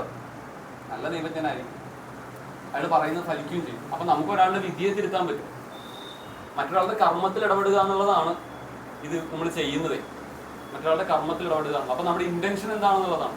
അത് പ്യുവർ ആണെങ്കിൽ ഓക്കെ, പ്യുവർ അല്ലെങ്കിലും ചെയ്യാം. നമ്മൾ അതിന്റെ കോൺസിക്വൻസ് എടുക്കാൻ തയ്യാറാണെന്ന് മാത്രം. എന്തായാലും മറ്റൊരുവന്റെ വേദന കുറയ്ക്കുമ്പോൾ അതിൻ്റെതായ ബുദ്ധിമുട്ടുകൾ. അതിപ്പോൾ കണ്ടിട്ടുണ്ട്, ഒരു ജ്യോത്സ്യനാണെങ്കിലും ഒരു ഡോക്ടർക്കാണെങ്കിലും ഒരു വക്കീലാണെങ്കിലും ഒരു 3 കൺസൾട്ടൻ്റ് ഞാൻ പറഞ്ഞത്. ഒരു ഡോക്ടർ, ഒന്ന് വക്കീൽ, ഒന്ന് ജ്യോത്സ്യൻ. ഇവരുടെ ജീവിതത്തിൽ എപ്പോഴും പ്രശ്നങ്ങളുണ്ടാവും. കാരണം എന്താണെന്ന് വെച്ചാൽ മറ്റുള്ളവരുടെ പ്രശ്നങ്ങൾ നമ്മൾ ഏറ്റെടുക്കുക, അവർക്ക് പരിഹാരം കൊടുക്കുക. അപ്പം ദൈവത്തിൻ്റെ ഒരു ശിക്ഷ നമുക്കുണ്ടാവും. ദൈവവിധിക്ക് എഗൻസ്റ്റായിട്ടാണ് വർക്ക് ചെയ്യുന്നത്. എന്തിനാണ് വർക്ക് ചെയ്യുന്നത്? നല്ലത് ചെയ്യുക. അപ്പോൾ അതിൻ്റെ ഒരു ശിക്ഷ നമുക്ക് കിട്ടും. അതിനുള്ള പ്രാർത്ഥനയോടുകൂടി ദൈവാധീനത്തിനോട് പ്രാർത്ഥിച്ച് ചെയ്യും. പിന്നെ നമ്മൾ ചിലപ്പം പറയുന്നത് പഠിച്ചതായിരിക്കില്ല, നമ്മൾ പറയുന്നത് നമ്മളുടെ ദൈവാധീനം കൊണ്ട് പറയുന്ന വാക്ക് അത് ഫലിക്കുകയും ചെയ്യും. നല്ല മനസ്സുണ്ടെങ്കിലും പറയാറില്ല. എന്താ സാറേ? നല്ല മനസ്സുണ്ടെങ്കിലും പറയണം. നല്ല മനസ്സുണ്ടെങ്കിലും സാറിന് ഒരു ദുര്യോഗമുണ്ട്, ഞാനത് മാറ്റുക. അപ്പോൾ ദൈവം പറയും, നീ അങ്ങനെ ആളാവണ്ട, ഇത്തിരി നിനക്കിരിക്കട്ടെ. അതുകൊണ്ടാണ് നമ്മൾ ആദ്യം വന്ന് വിളക്ക് കത്തിച്ച് പ്രാർത്ഥിച്ച് ഭഗവാനോട് ക്ഷമിക്കണമെന്ന് പറഞ്ഞിട്ടാണ് ചെയ്യുന്നത്. അത് ചെയ്യാനുള്ള മനസ്സുണ്ടാവാന്നുള്ള രാമാനുജാചാര്യൻ്റെ ഒരു കഥയുണ്ട്. അദ്ദേഹത്തിന്റെ ഗുരു അദ്ദേഹത്തിന് ഒരു മന്ത്രോപദേശം കൊടുക്കും. മന്ത്രോപദേശം കൊടുത്തിട്ട് പറയും, ഇത് ജപിച്ചാൽ നീ മുക്തനാകും എന്ന് പറയും. ഓക്കെ, പക്ഷെ ഇത് വേറെ ആർക്കും പറഞ്ഞു കൊടുക്കരുത് എന്ന് പറയും. വേറെ ആർക്കും പറഞ്ഞു കൊടുത്താൽ നിനക്ക് ഗുണം കിട്ടില്ല എന്ന് പറയും. ഇദ്ദേഹം ആദ്യം ചെയ്യണത് ഒരു കുന്നിന്റെ മേളിൽ പോയിട്ട് നാട്ടുകാരെ മുഴുവൻ വിളിച്ചു കൂട്ടിയിട്ട് ഞാൻ മന്ത്രദീക്ഷ കൊടുക്കുക, എല്ലാവർക്കും കൊടുക്കും. അപ്പൊ ഗുരു പറയും, നിന്നോട് ഞാൻ പറഞ്ഞത് നീ ഇത് ആർക്കും കൊടുക്കരുത്, കൊടുത്താൽ നിനക്ക് ഗുണം ഉണ്ടാവില്ല, ഇത് മോക്ഷം നൽകുന്ന മന്ത്രമാണെന്നല്ലേ പറഞ്ഞതെന്ന് ചോദിക്കുമ്പോൾ അദ്ദേഹം പറയണത് എന്താണെന്ന് അറിയുമോ? എനിക്ക് കിട്ടിയില്ലെങ്കിലും കുഴപ്പമില്ല, ബാക്കി എല്ലാവരും മോക്ഷത്തിലേക്ക് പോകട്ടെ. അതാണ് അദ്ദേഹത്തിന്റെ മനസ്സ്. അത് കാണുമ്പോൾ തന്നെ ഗുരു പറയും, നിനക്ക് ഇനി പ്രത്യേകിച്ചൊരു മന്ത്രത്തിന്റെ ആവശ്യമില്ല, കാര്യം ഓൾറെഡി സെൽഫ് റിയലൈസ്ഡ് ആയ ഒരാളല്ല അങ്ങനെ ചെയ്യുള്ളൂ. അപ്പൊ ആ ഒരു മനസ്സ് അതൊരു വലിയ കാര്യം തന്നെയാണ്. അതിന്റെ മുമ്പിലേ ഒരു പരിധി കഴിഞ്ഞ് കഴിഞ്ഞാൽ, അതായത് യോഗികളെ ഒന്നും ഗ്രഹങ്ങൾ ബാധിക്കില്ല. അതായത് മനസ്സിലായില്ലേ? സിദ്ധന്മാരെ ഒന്നും അവർ ആ മണ്ഡലത്തിനും പുറത്തു പോയി.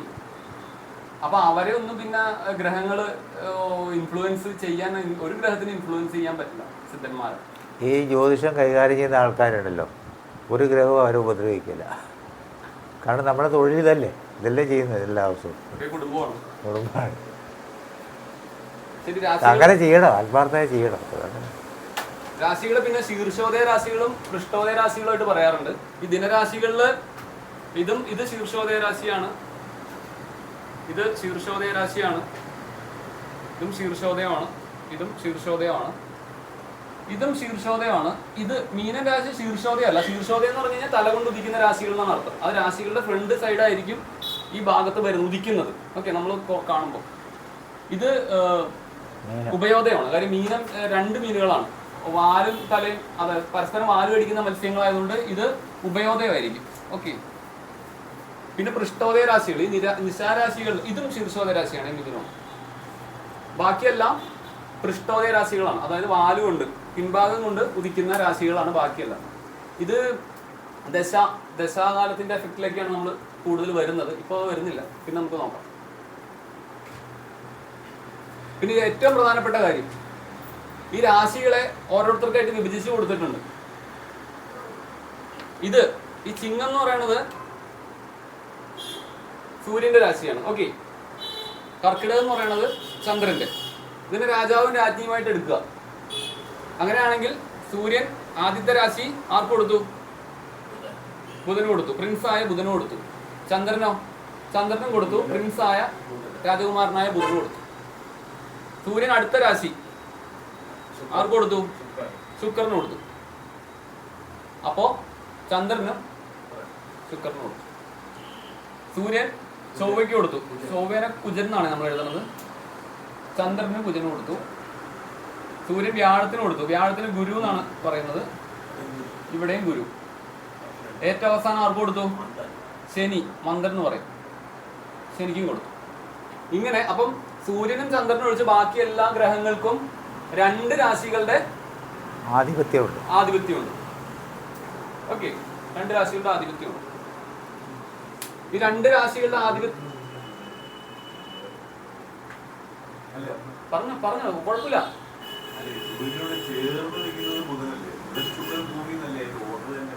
അതെ അതെ, പക്ഷെ നമ്മൾ ബുധനെയും ബുധനെയും അല്ല സണ്ണിനെയും ഭൂമിനെയും തമ്മിൽ ഇന്റർചേഞ്ച് ചെയ്തായിരുന്നു സാറ് മറന്നുപോയാ?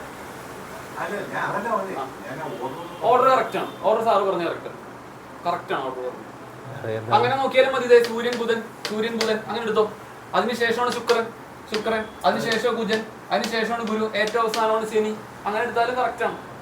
ഏറ്റവും അവസാനം ശനി നിൽക്കും. കാര്യം സൂര്യന്റെ ഏറ്റവും പ്രധാനപ്പെട്ട ശത്രു ശനിയാണ്, ഏറ്റവും കൂടുതൽ ദൂരമാണ്. അങ്ങനെ എടുത്താലും മതി. കറക്റ്റാണ്. അതെ, ശരിയാണ്. അങ്ങനെ ഒരു കഥ പറഞ്ഞാൽ മതി.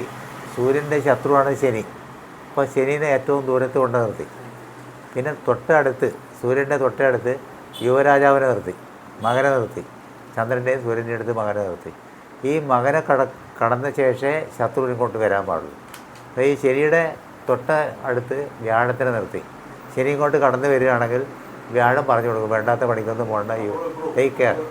2 ഭാഗത്തും ശനി അവിടെ നിന്ന് കടന്നു വരാതിരിക്കാൻ വേണ്ടി. പിന്നെയും വ്യാഴം പറഞ്ഞത് വ്യാഴം എന്ന് പറഞ്ഞാൽ നല്ല ഉപദേശങ്ങൾ കൊടുക്കുന്ന ആൾ. ഉപദേശിച്ച് അത് കേൾക്കാതെ പിന്നെയും കടന്നു വരികയാണെങ്കിൽ സൈന്യാധിപനുണ്ട്, സൈന്യാധിപൻ വെടിവെച്ച് കൊല്ലുമെന്ന് പറയും. അപ്പോൾ വെടി കൊള്ളാതെ അവിടെ നിന്ന് വീണ്ടും രക്ഷപ്പെട്ടാൽ ശുക്രനുണ്ട്, മയക്ക് വരുന്നത് വല്ലതും പറഞ്ഞ് പഠിച്ച് ബോധം കെടുത്തി നീ പൊയ്ക്കോ എന്ന് പറഞ്ഞ് ഉപദേശിച്ച് വിടാൻ.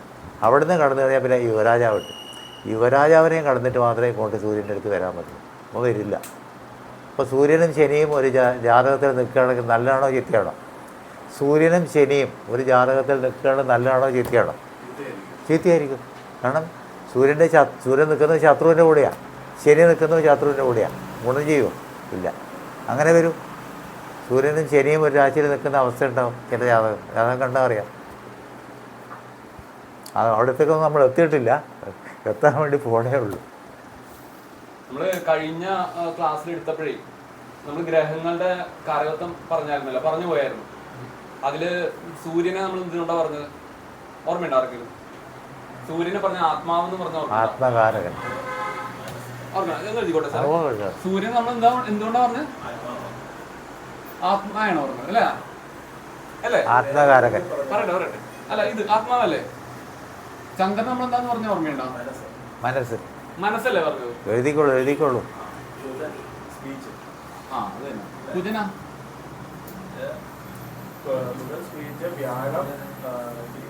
കുജനാരാ? വാക്ക്. കുജൻ എന്താ സാറേ? നമ്മുടെ എനർജി അല്ലേ? ദേഹകാരകനല്ലേ? എനർജി. ദേഹമാണ് നമ്മുടെ എനർജിയാണ്. എനർജിക്ക് എന്താ മലയാളത്തിൽ പറയുന്നത്? ശക്തിയല്ല, വാക്ക്. ശനി ദുഃഖമല്ലേ? ഞാൻ ആ പോയിന്റിലോട്ട്. വാക്ക് ബുദ്ധി. വാക്ക് ബുദ്ധി. വ്യാഴം ജ്ഞാനം. ശുക്രൻ എന്താ?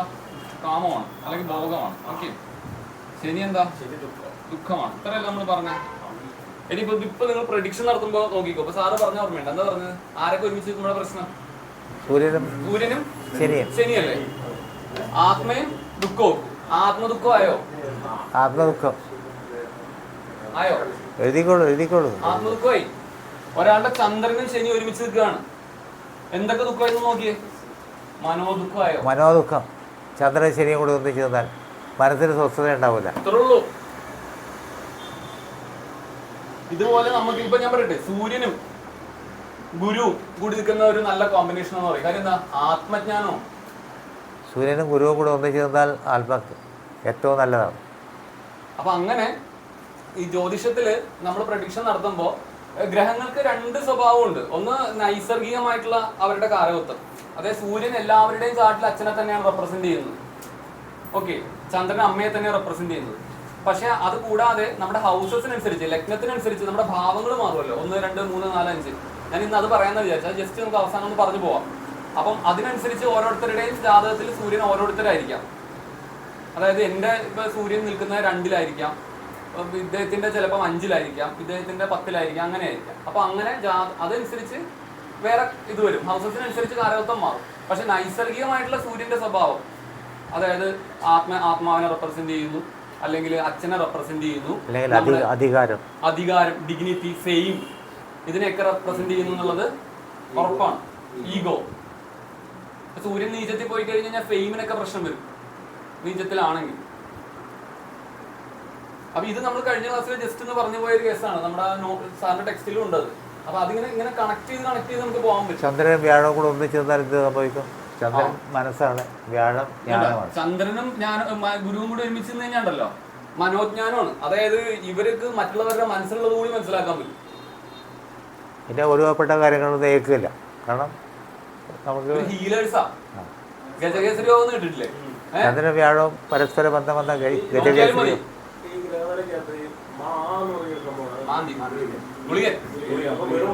അല്ല, അത് വരട്ടെ.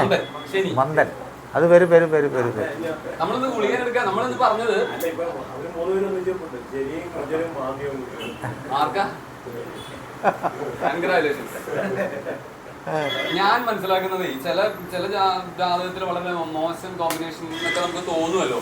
പക്ഷെ ഒരു ഗ്രഹവും മോശമായിട്ട് വർക്ക് ചെയ്യാൻ തോന്നുന്നില്ല. അത് ഒരു റെപ്രസെൻറ്റേഷൻ ആണെന്ന്. അതായത് നമ്മളുടെ ഈ ജന്മത്തിൽ നമ്മൾ എന്ത് ചെയ്യണം എന്നുള്ളതിൻ്റെ റെപ്രസെൻറ്റേഷൻ. അപ്പം നമ്മൾ അതിനനുസരിച്ച് വർക്ക് ചെയ്താൽ അൾട്ടിമേറ്റ്ലി അത് പോസിറ്റീവായിട്ട് മാറുള്ളൂ എന്ന് എനിക്ക് തോന്നണേ. നമ്മൾ അതിന് റിവേഴ്സ് പോകുമ്പോഴാണ് എഫക്റ്റ്. അതിന് വേറൊരു കാര്യം കൂടെ ഉണ്ട്. ഇപ്പോൾ ഒരാളുടെ ജാതകത്തിൽ ഗ്രഹനില ജനിക്കുന്ന സമയത്തുള്ള, പിന്നെ ഭാവം എന്ന് പറഞ്ഞ് വേറൊരു പരിപാടിയുണ്ട്. ഗ്രഹനിലയിലുള്ള മാതിരി ആയിരിക്കും ഭാവത്തിൽ വരിക, ഇതിന് മാറും. അത് പഠിക്കാൻ പോണേ ഉള്ളൂ. ഗ്രഹനിലയും ഭാവവും കഴിഞ്ഞാൽ പിന്നെ നവാംശമുണ്ട്, ഗ്രഹത്തിൻ്റെ പൂർണ്ണ ബലം നോക്കുന്നുണ്ട്. അപ്പോൾ ഈ പറഞ്ഞ കാര്യങ്ങളൊന്നും ആയിരിക്കില്ല, വേറെ ആയിരിക്കും വരിക. അത് വെച്ചിട്ടാണ് നമ്മൾ പൂർണ്ണമായിട്ടുള്ള ഫലം പറയുന്നത്. ഗ്രഹനില നോക്കും, ഭാവം നോക്കും, നവാംശം നോക്കും. അങ്ങനെ ഒരു ഗ്രഹനില നമ്മൾ 10-45 വായിക്കുന്നുണ്ട്. അതെ, 45ഓളം ഭാഗങ്ങളായിട്ട് വായിക്കും. ഗ്രഹനില, ഭാവമുണ്ട്, പിന്നെ നവാംശമുണ്ട്, ചതുർത്ഥാംശമുണ്ട്, അങ്ങനെ ഒരുപാട് ഭാഗങ്ങളായിട്ട് വായിക്കും. ഇതൊക്കെ നോക്കിയിട്ട് വേണം പറയാൻ. ഇത്രയൊന്നും നമ്മൾ നോക്കണ്ട. ഗ്രഹനില നോക്കുക, ഭാവം നോക്കുക, നവാംശം നോക്കുക. ഇത്രയും നോക്കിയിട്ട് ഫലം പറയാൻ പറ്റും, കറക്റ്റുമായിരിക്കും. പിന്നെ ദൈവാധീനവും വേണം. ഇത് രണ്ടും കൂടെ ഉണ്ടെങ്കിൽ കാര്യം മതി. ഏത് കാര്യത്തിലും ദൈവാധീനം വേണം. അതെന്താണെന്നറിയാവോ? ഈ നമ്മൾ പൂർവ്വജന്മത്തിൽ ചെയ്തതാണല്ലോ നമ്മുടെ ജാതകത്തിൽ കാണുന്നത്. ഈ ജന്മം കിടക്കുമല്ലേ നമുക്ക് ചെയ്യാൻ വേണ്ടി. നമ്മുടെ ഇച്ഛാശക്തി എങ്ങനെ ഉപയോഗിക്കുന്നു എന്നുള്ളതാണ്. മനസ്സിലായോ? അല്ല, അതിപ്പോൾ വളരെ സിമ്പിളായിട്ട് പറയാം. ഇപ്പോൾ ഒരാൾ ഒരു ഡോക്ടർ MBBS പഠിച്ചു, 2 ഡോക്ടർമാരാണ്, 2 പേരും ഒരേ കോളേജിൽ ഒരേ ക്ലാസ്സിലാണ് പഠിച്ചിരിക്കുന്നത്. പക്ഷേ ആൾ പുറത്ത് വന്നു കഴിഞ്ഞിട്ട് ഒരു ഡോക്ടറെ അടുത്ത് രാവിലെ ഞാൻ എൻ്റെ കുട്ടീനെയും കൊണ്ടുപോയി മരുന്ന് കൊടുത്തു, കുട്ടിയുടെ അസുഖം മാറുന്നില്ല. അതേ കോളേജിൽ പഠിച്ച് അതേ ക്ലാസ് പഠിച്ച് വേറൊരു ഡോക്ടറെ അടുത്ത് അതേ ആ ഡോസൊന്ന് മാറ്റി കൊടുത്തു, മരുന്ന് അത് തന്നെയാണ്. പക്ഷേ അദ്ദേഹത്തിന് കൈപ്പുണ്യമുണ്ട്, ദൈവാധീനമുണ്ട്. ഡോക്ടറെല്ലാം സെയിമാണ്, പഠിച്ചു ഒന്നിച്ചല്ല, 2 പേരും ഫസ്റ്റ് ക്ലാസ് പാസ്സായതാണ്. പക്ഷേ കാര്യമില്ല, കൈപ്പുണ്യം എന്ന് പറയും, ദൈവാധീനമാണ്.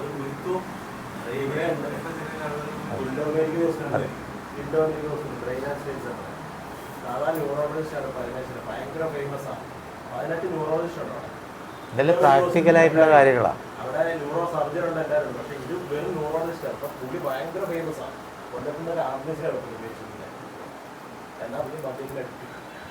പണ്ട് ഈ ഡൈജസ്റ്റ് എന്ന് പറഞ്ഞൊരു മാഗസിൻ ഉണ്ടായിരുന്നു. ഇപ്പോൾ അത് പുറത്ത് കാണുന്നില്ല, ഉണ്ടോയെന്ന് അറിയില്ല. അപ്പോൾ അതിനകത്ത് എഴുതി അമേരിക്കയിൽ ഒരു ഓപ്പറേഷൻ നടന്നു, ഹാർട്ട് ഓപ്പറേഷൻ. ഒരു 50 പേര്, 25 പേര് ഒരു മുറിയിൽ, 25 പേര് വേറൊരു ഭാഗത്തായി. ഒരു മുറിയിൽ ദൈവാധീനത്തിന് പാട്ടും ഈശ്വര പ്രാർത്ഥനയൊക്കെയാണ്, മറ്റേ മുറിയിലൊന്നുമില്ല. പക്ഷെ എവിടെ പ്രാർത്ഥന ഉണ്ടാവും അവിടുത്തെ രോഗികൾ പെട്ടെന്ന് സുഖം പ്രാപിച്ചു എന്നാണ് പറയുന്നത്. പ്രാർത്ഥന എവിടെയുണ്ടോ അവിടെ എനർജി കൂടുതലാണ്. നമ്മൾ മന്ത്രം ജപിക്കുന്നു, അമ്പലത്തിൽ പോയി പ്രാർത്ഥിക്കുന്നു, മന്ത്രം ജപിക്കുന്നു, അവിടെ എനർജി കൂടുതലാണ്. Will become positive. മന്ത്രമൊന്നും ഇല്ലെങ്കിൽ മരുന്ന് മാത്രമേ ഉള്ളൂ, രണ്ടും മരുന്നൊന്നും തന്നെയാണ്. ഏറ്റവും വേണ്ടപ്പെട്ട ഒരു മരണവുമായി ബന്ധപ്പെട്ട് പോവുകയാണെങ്കിൽ അത് ഒരു ദിവസം നമ്മൾ ഭക്ഷണം കഴിച്ചില്ലെങ്കിൽ ഒരു പ്രശ്നവുമില്ല. ഒരു വർഷമില്ല, ഒരു വർഷമില്ല. നേരെ മറിച്ച് നമ്മൾ ഉപവാസം എടുക്കാൻ വേണ്ടിയിട്ടോ അല്ലെങ്കിൽ ഒന്ന് പട്ടിണി കിടക്കാൻ വേണ്ടിയിട്ടോ കഴിഞ്ഞില്ലെങ്കിൽ ഉച്ചയാകുമ്പോഴത്തേക്ക് ഇത്തിരി പ്രശ്നം വരുന്ന വെള്ളം കുടിക്കുക ആകെ പുറകെ മറ്റേ വെള്ളം പോലും കുടിയില്ല. അപ്പം നമ്മുടെ അച്ഛനോ അമ്മയോ ആരെങ്കിലും മരിച്ചില്ലെങ്കിൽ വേറെ ഒന്നും ആവശ്യമില്ല. ഒരു പ്രശ്നവും നമുക്ക് അത് ശരീരത്തിന്റെ ബോഡി കണ്ടീഷൻ തന്നെ ചെയ്യാൻ മനസ്സാ സാറേ, മനസ്സാണ് ചെയ്യുന്നത്.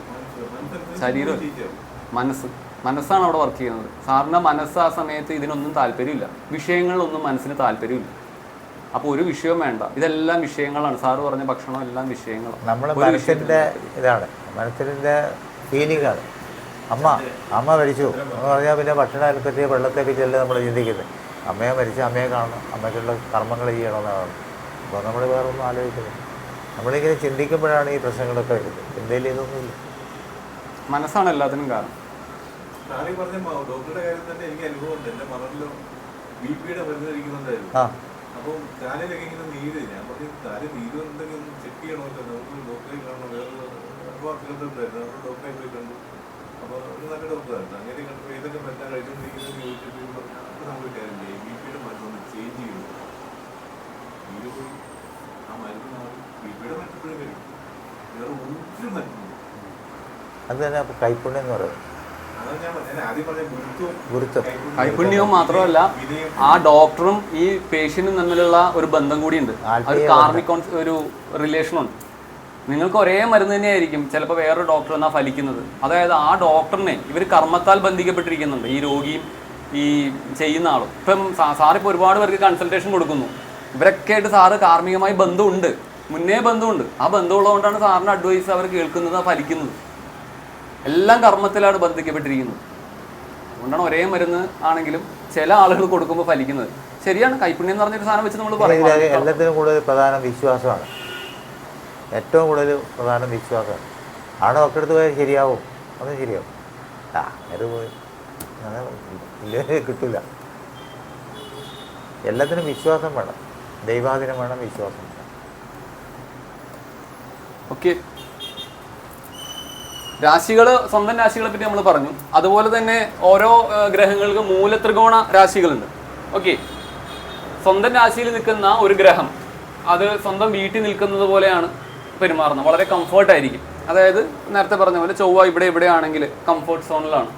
അങ്ങനെ അതാത് ക്ഷേത്രത്തിൽ നിൽക്കുന്ന ഗ്രഹം, സ്വന്തം വീട്ടിൽ നിൽക്കുന്ന ഗ്രഹം വളരെ കംഫർട്ടാണ്. മൂലത്രികോണത്തിൽ നിൽക്കുന്ന ഒരു ഗ്രഹമാണെങ്കിൽ കൂടുതൽ ഒഫീഷ്യൽ പവറുള്ളൊരു ഗ്രഹമാണ്, കുറച്ചും കൂടി റെസ്പോൺസിബിൾ ആണ്, ഡ്യൂട്ടി ചെയ്തേ മതിയാകൂ.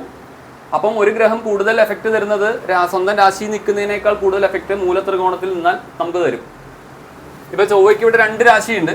അതിൽ ചൊവ്വയുടെ മൂലത്രികോണ രാശി എന്ന് പറയുന്നത് മേടം തന്നെയാണ്. ഓക്കെ, അത് ഏത് ഡിഗ്രി തൊട്ട് ഏത് ഡിഗ്രി വരെയാണെന്നുണ്ട്, അത് നമ്മുടെ ടെക്സ്റ്റിൽ കൊടുത്തിട്ടുണ്ട്. ഇന്ന ഡിഗ്രി മുതൽ ഇന്ന ഡിഗ്രി വരെ ആണ് മൂലത്രികോണം എന്ന് പറയുന്നത്. അത് നിങ്ങളത് എക്സാക്റ്റ് ഡിഗ്രി മെമ്മറി ചെയ്യണമെന്നില്ല, ഈ രാശിയിലാണെന്നുള്ള കാര്യം ബേസിക് ആയിട്ട് ഓർക്കുക. ഞാൻ കഴിഞ്ഞ ക്ലാസ്സിൽ എടുത്തായിരുന്നു. ഞാൻ സാർ ഒന്നുകൂടി റിവിഷൻ ചെയ്യാൻ പറഞ്ഞുകൊണ്ട് പറഞ്ഞത്. പുതിയ ആൾക്കാരുണ്ടല്ലോ, റിവൈസ് ചെയ്യാൻ വേണ്ടി പറഞ്ഞുകൊണ്ട് ഞാൻ പറഞ്ഞു. നമുക്ക് ഗുണമല്ലേ ഉള്ളൂ, പഠിച്ചവർക്ക് ഒന്നുകൂടി കുറച്ചുകൂടി ബെറ്റർ അല്ലേ. അതേപോലെ ഇപ്പൊ ചന്ദ്രന്റെ ആണെങ്കിൽ ഇങ്ങനെ, ശുക്രന്റെ ആണെങ്കിൽ തുലാമാണ് ശുക്രന്റെ മൂലത്രികോണ രാശി. ഇത് മാർക്ക് ചെയ്ത് സാറേ എഴുതിയിട്ടുണ്ട്. ഞാൻ നീലയിൽ എഴുതിയിരിക്കുന്നത് മൂലത്രികോണ രാശികളാണ്. ഓക്കെ, നീലയിൽ എഴുതിയിരിക്കുന്നതെല്ലാം മൂലത്രികോണ രാശി. ചന്ദ്രന്റെ ആണെങ്കിൽ ഇടകോണം. ഓക്കെ, ചന്ദ്രന്റെ കേസിൽ മാത്രമാണ് നമുക്കൊരു ചെറിയൊരു മാറ്റം വരുന്നത്. പിന്നെ ബുധനാണെങ്കിൽ കന്നി തന്നെയാണ്, ഗുരു ആണെങ്കിൽ ധനുവാണ്, ശനി ആണെങ്കിൽ കുംഭമാണ്. ഓക്കെ, അപ്പം ഈ കുംഭത്തിൽ നിൽക്കുന്ന ശനി ഈ മകരത്തിൽ നിൽക്കുന്ന ശനിയേക്കാൾ കുറച്ചും കൂടി ഒഫീഷ്യൽ ആയിട്ട്, അതായത് കുറച്ചും കൂടി റെസ്പോൺസിബിൾ ആയിരിക്കും, കുറച്ചും കൂടി ആക്ട് ചെയ്യുന്നുള്ള കാര്യം പവർഫുൾ ആയിട്ട് ആക്ട് ചെയ്യാം. അതായത് സ്വക്ഷേത്രത്തിൽ നിൽക്കുമ്പം 50% നിങ്ങൾക്ക് റിസൾട്ട് വരുന്നതെങ്കിൽ ഇവിടെ നിൽക്കുമ്പോൾ 75% റിസൾട്ട് വരും.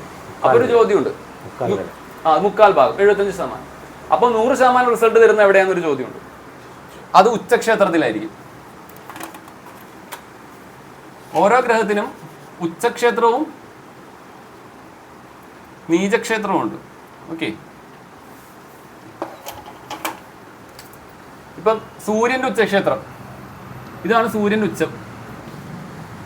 ഓക്കെ, ഇങ്ങനെയാണോ മേടം? നമുക്കറിയാം മേടം 10-നാണ് സൂര്യന് ഏറ്റവും കൂടുതൽ പ്രഭാവം വരുന്നത്. മേടമാണ് സൂര്യന്റെ ഉച്ചക്ഷേത്രം. അത് 10 ഡിഗ്രിയിലാണ് ഏറ്റവും കൂടുതൽ.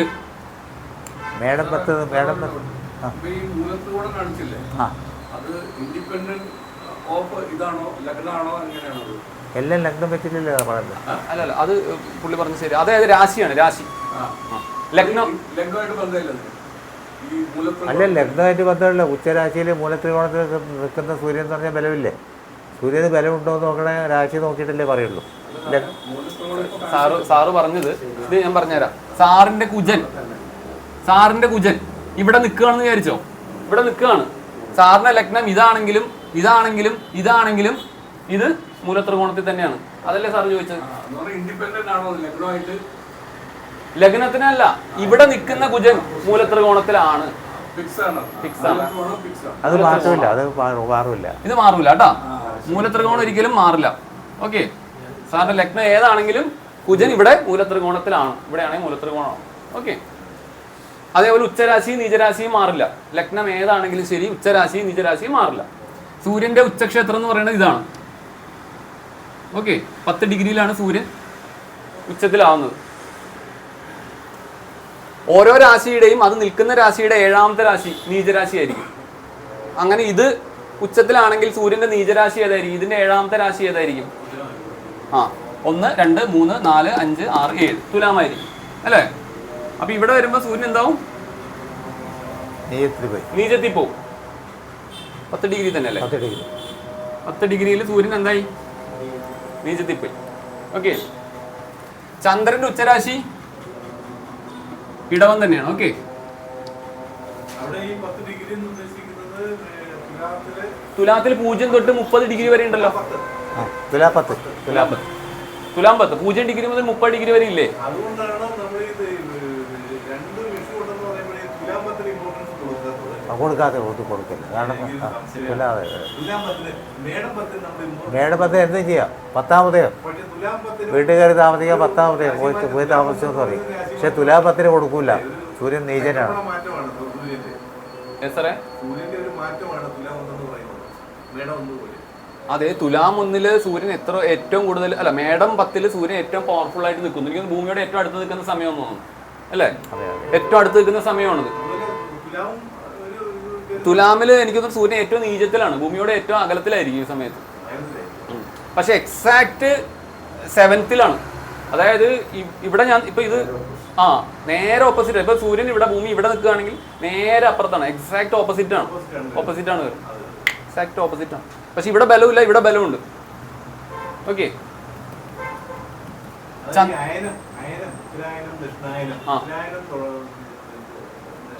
പകരം പാർക്കുക. ഏത് ഉത്തരായനോ? അല്ലല്ല, മകരത്തിന് പാർക്കും. ഇവിടെ നിന്നാണ് ഉത്തരായനം സ്റ്റാർട്ട് ചെയ്യുന്നത്. മിഥുനം വരെ ഇവിടെ നിന്നാണ് ഉത്തരായനം സ്റ്റാർട്ട് ചെയ്യണത്. അത് മുഴുവൻ ഉത്തരായനം. ഇവിടെ നിങ്ങൾ സ്റ്റാർട്ട് ചെയ്ത് ഇവിടം വരെ വരും. കർക്കിടകം മിഥുനം 30 വരെ. 7 രാശിയല്ലേ? ഇവിടം വരെ അല്ല സാറേ?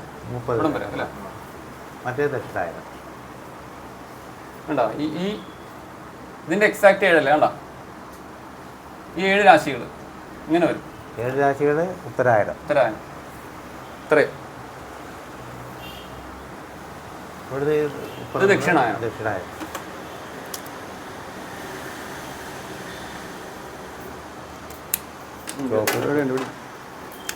ഇതാണ് ദക്ഷിണായനം. ഉത്തരായനത്തിന്റെ മധ്യത്തിൽ വരുന്നതാണ് മേടവും തുലാവും. അതെ. ഓക്കെ. പഞ്ചാംഗത്തിൽ തന്നെ മേടത്തിനും തുലാത്തിനും ഒരു പ്രത്യേകത പറയുന്നുണ്ട്. അതെങ്ങനെ സാറേ മധ്യത്തിൽ തന്നെ?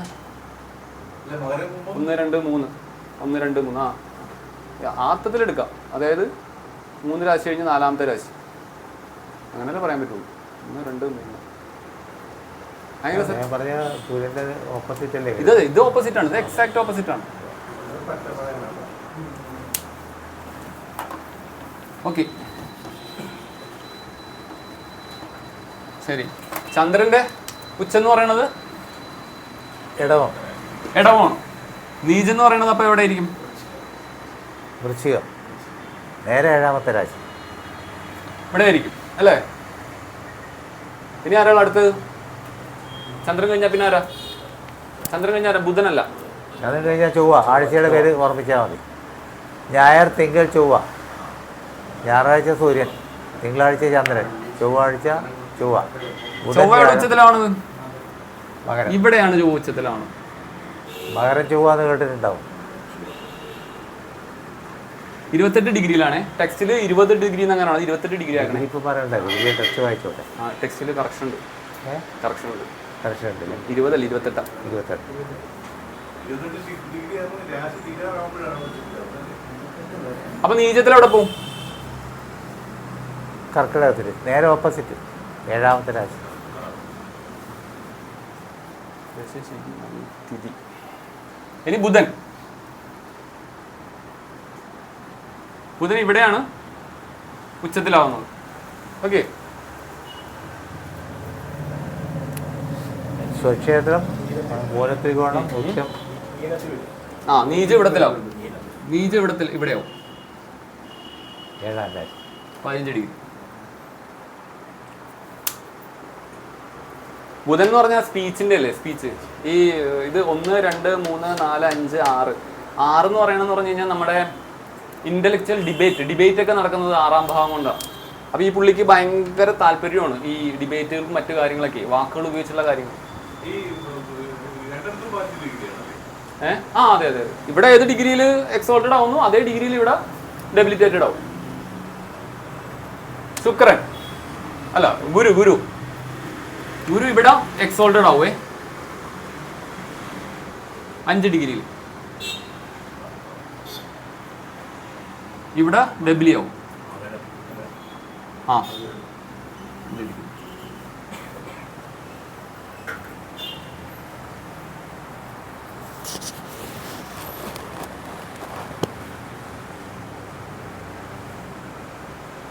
ശുക്രൻ എക്സോൾട്ടഡ് ആവുന്നത് ഇവിടെ.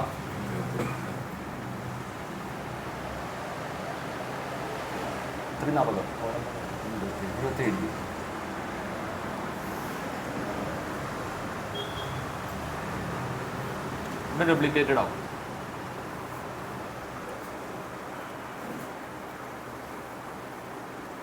ഇനിയുള്ളത് ശനിയാണ്. ശനി എവിടെ? സൂര്യൻ എവിടെ ഡെബിലിറ്റേറ്റഡ് ആവും? നീചത്തിൽ പോകും. അവിടെ ശനി സ്വാഭാവികമായിട്ടും ഉച്ചനായിരിക്കും.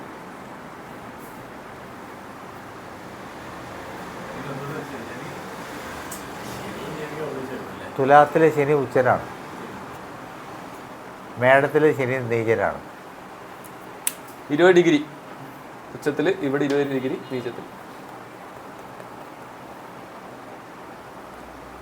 ഡിഗ്രി ഒന്നും നിങ്ങൾ ഓർക്കണ്ട, ടെക്സ്റ്റിലുണ്ട്. ഉച്ചവും നീചവും പഠിച്ചു വെക്കുക, ഇത് അത്യാവശ്യമായിട്ട് വരും. ഉച്ച നീചം മൂലത്രികോണം കൂടി വേണം, എന്നാലേ നവാംശയൊക്കെ എടുക്കാൻ പറ്റും. ഒരു ജാതകം നോക്കുമ്പോഴേ നമ്മൾ ഏതൊക്കെ പ്ലാനറ്റുകൾ ഉച്ചത്തിൽ പോയിട്ടുണ്ട്, ഏതൊക്കെ പ്ലാനറ്റുകൾ നീചത്തിൽ പോയിട്ടുണ്ട് എന്നുള്ളത് നമ്മൾ നോക്കേണ്ടി വരും. ഉച്ചത്തിലാവുന്നതുകൊണ്ട് ഒരു പ്ലാനറ്റും നമുക്ക് ഗുണമോ നീചത്തിലാവുന്നതുകൊണ്ട് ഒരു പ്ലാനറ്റും നമുക്ക് ദോഷമോ തരുമെന്ന് വിചാരിക്കരുത്. സാധാരണഗതിയിൽ നമുക്ക് പറ്റുന്നൊരു മിസ്റ്റേക്കാണ്, എൻ്റെ ജാതകത്തിൽ എല്ലാ പ്ലാനറ്റും ഉച്ചത്തിൽ നിൽക്കുന്നു അതുകൊണ്ട് എല്ലാം സൂപ്പറാണ്. അങ്ങനെ ഒരിക്കലും വിചാരിക്കരുത്. ചിലപ്പോൾ ഉച്ചത്തിൽ നിൽക്കുന്ന പ്ലാനറ്റുകളായിരിക്കും നമുക്ക് കൂടുതൽ ബുദ്ധിമുട്ടുകൾ സൃഷ്ടിക്കുന്നത്. അത് നമുക്ക് പോകുമ്പോൾ നമ്മളിവിടെ പഠിക്കുമ്പോൾ നമുക്ക് അതിലോട്ട് വരാം. ഓക്കെ. നമ്മൾ ആദ്യം പഠിച്ച് തുടങ്ങുമ്പോഴേ നമുക്ക് കുറച്ച് കാര്യങ്ങൾ മാത്രം മനസ്സിലാക്കുമ്പോൾ നമ്മൾ നോക്കുമ്പോൾ നമുക്ക് പെട്ടെന്ന് തോന്നും. ഞാൻ അങ്ങനെയായിരുന്നു. അല്ല, അങ്ങനെയല്ല. ഇപ്പോൾ വ്യാഴം ഉച്ചത്തിൽ നിൽക്കുന്ന ഒരാൾ, അയാളുടെ കുഴി അയാൾ തന്നെ സ്വയം കുഴിക്കും. അതെ. അപ്പോൾ വ്യാഴം ഉച്ചത്തിലാണ്, വ്യാഴം ജ്ഞാനത്തിൻ്റെ ആളാണ്, കർക്കിടകത്തിൽ വ്യാഴമാണ്, ഞാൻ മിടുക്കനാണ്, യോഗ്യനാണെന്ന് പറയും. അപ്പോൾ വേറെ ആരെയും അംഗീകരിക്കില്ല. ഞാൻ വലിയ ആളാണെന്ന് ഞാൻ സ്വയം തീരുമാനിച്ചാൽ പിന്നെ അവിടെ നാശം തുടങ്ങും. അപ്പോൾ വ്യാഴം 12ാം ഭാവാധിപനാണെങ്കിലോ അല്ലേ? വ്യാഴം 12ാം ഭാവാധിപനാണ്. 12ാം ഭാവാധിപനാണെങ്കിലോ അങ്ങനെയുള്ള വ്യാഴം ഉച്ചത്തിൽ ഇപ്പോൾ ലോസസ് ആണ് പറയുന്നത്. 12ാം ഭാവം എന്ന് പറഞ്ഞാൽ ലോസസ് ആണ്. ചിലപ്പോൾ മെറ്റീരിയലി ആയിരിക്കും ലോസസ് വരുന്നത്. സ്പിരിച്വലി ചിലപ്പം അയാൾക്ക് ഉയർച്ച ഉണ്ടാവും, പക്ഷെ മെറ്റീരിയലി ചിലപ്പോൾ ലോസസ് ആയിരിക്കും. അപ്പോൾ അത് ഞാൻ ജസ്റ്റ് പറഞ്ഞു എന്നേ ഉള്ളൂ. അതിലൊക്കെ നമ്മൾ വരാനിരിക്കുന്നേ ഉള്ളൂ. ഞാൻ എനിക്ക് പറ്റിയ മിസ്റ്റേക്കുകൾ ഓർത്ത് പറഞ്ഞു എന്നേ ഉള്ളേ, അതുകൊണ്ട് പറഞ്ഞതാണ്. അപ്പോൾ ഉച്ചവും നീചവും മനസ്സിലായല്ലോ. ഇത്രയാണ് പ്രധാനപ്പെട്ട കാര്യങ്ങൾ ഇതിൽ മനസ്സിലാക്കേണ്ടത്. ഓക്കെ. പിന്നെ നമ്മൾ കഴിഞ്ഞ രാഹുവിൻ്റെയും കേതുവിൻ്റെയും കാര്യം പറഞ്ഞിരുന്നു. ഇവിടെ കേതുവിന് ശിഖി എന്നാണ് പറയണത്, രാഹുവിന് സർപ്പി. കേട്ടോ, ഇത് രണ്ടും രാഹു കേതുവിൻ്റെ ഉച്ചക്ഷേത്രം. ആ, ഇത് ശിഖിയുടെ ഉച്ചക്ഷേത്രം, ഇത് രാഹുവിന്റെ തിരികെ ഉച്ചക്ഷേത്രം. പോയാൽ നീങ്ങുപോയി. ഓക്കെ. കേതു അവിടെ പോയി രാഹു ഇങ്ങോട്ട് വന്നാൽ എപ്പോഴും 180 ഡിഗ്രിയിൽ നിൽക്കുള്ളൂ രാഹു കേതു. രാഹു നിൽക്കുന്നതിൻ്റെ 7ാമത്തെ രാശിയിൽ 180 ഡിഗ്രിയിലായിരിക്കും കേതു. കേതുവിൻ്റെ 7ലായിരിക്കും രാഹു. ഇതിന് പല കേതുവും രാഹുവും തിരിച്ചിട്ട് കഴിഞ്ഞാൽ നീചമായി പോയി. നീചമായി പോയി. ഇതിന് പല വെർഷൻസ് ഉണ്ട്. അതായത് ചിലർ പറയുന്നത് ഈ രാശി, ഞാൻ എൻ്റെ ഒരു പേഴ്സണൽ ഒപ്പീനിയൻ ആണ്, നിങ്ങൾ എടുക്കണമെന്നില്ല. അതായത് ഈ 2 രാശിയും രാഹുവിന് പോസിറ്റീവായിട്ട് എടുക്കാം. ഈ 2 രാശിയും ഈ 2 രാശിയും കേതുവിന് പോസിറ്റീവായിട്ട് എടുക്കാം. ഓക്കെ. ഇതും രാഹുവിന് പോസിറ്റീവായിട്ട് എടുക്കാം.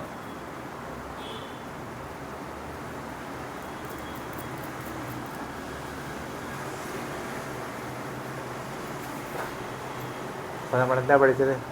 ഗ്രഹങ്ങളുടെ സ്വക്ഷേത്രം, ഉച്ചക്ഷേത്രം, ഇതിൽ കഴിഞ്ഞ ക്ലാസ്സിൽ ഇതിൽ കൂടുതൽ കാര്യങ്ങൾ പറഞ്ഞു. മൂലത്രികോണം അല്ലേ?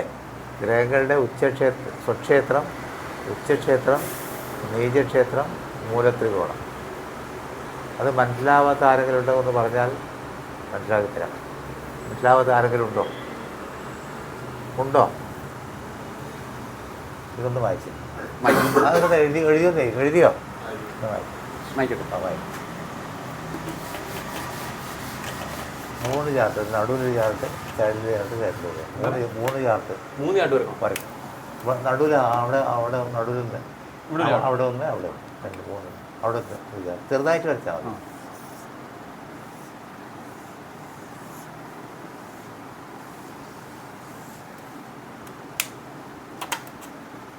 മനസ്സിലാവാത്തവർക്ക് മനസ്സിലാക്കാൻ വേണ്ടിയുള്ളതാണ്.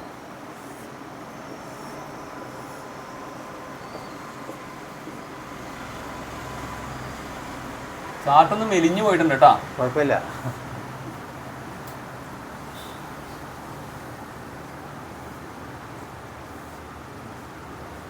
ഇത് സ്വക്ഷേത്രം, നടുവിൽ സ്വക്ഷേത്രം. ഇത് സ്വക്ഷേത്രം. ഇത് ഉച്ച, നീചം. ഒരാൾ പറയാം, നിങ്ങളുടെ സ്വക്ഷേത്രം പറഞ്ഞോളൂ. സൂര്യൻ്റെ സ്വക്ഷേത്രം പറയും. ചിങ്ങം. സൂര്യന്റെ സ്വക്ഷേത്രം ചിങ്ങം. ശരി. ചന്ദ്രൻ്റെ നോക്കി പറഞ്ഞാൽ മതി. പേടിക്കൊന്നും വേണ്ട. പറയാൻ അറിഞ്ഞുകൂടെങ്കിൽ അടുത്ത ആൾ പറയും, പേടിക്കണ്ട. ഇല്ല, അവിടെ പറയും. സാറേ, വിജു സാർ, ചന്ദ്രൻ്റെ സ്വക്ഷേത്രം കർക്കിടകം. എഴുതി. അറിയാത്തൊരു വിഷമിക്കണ്ട. ചന്ദ്രൻ ബുധൻ്റെ സ്വക്ഷേത്രം ഇവിടെ.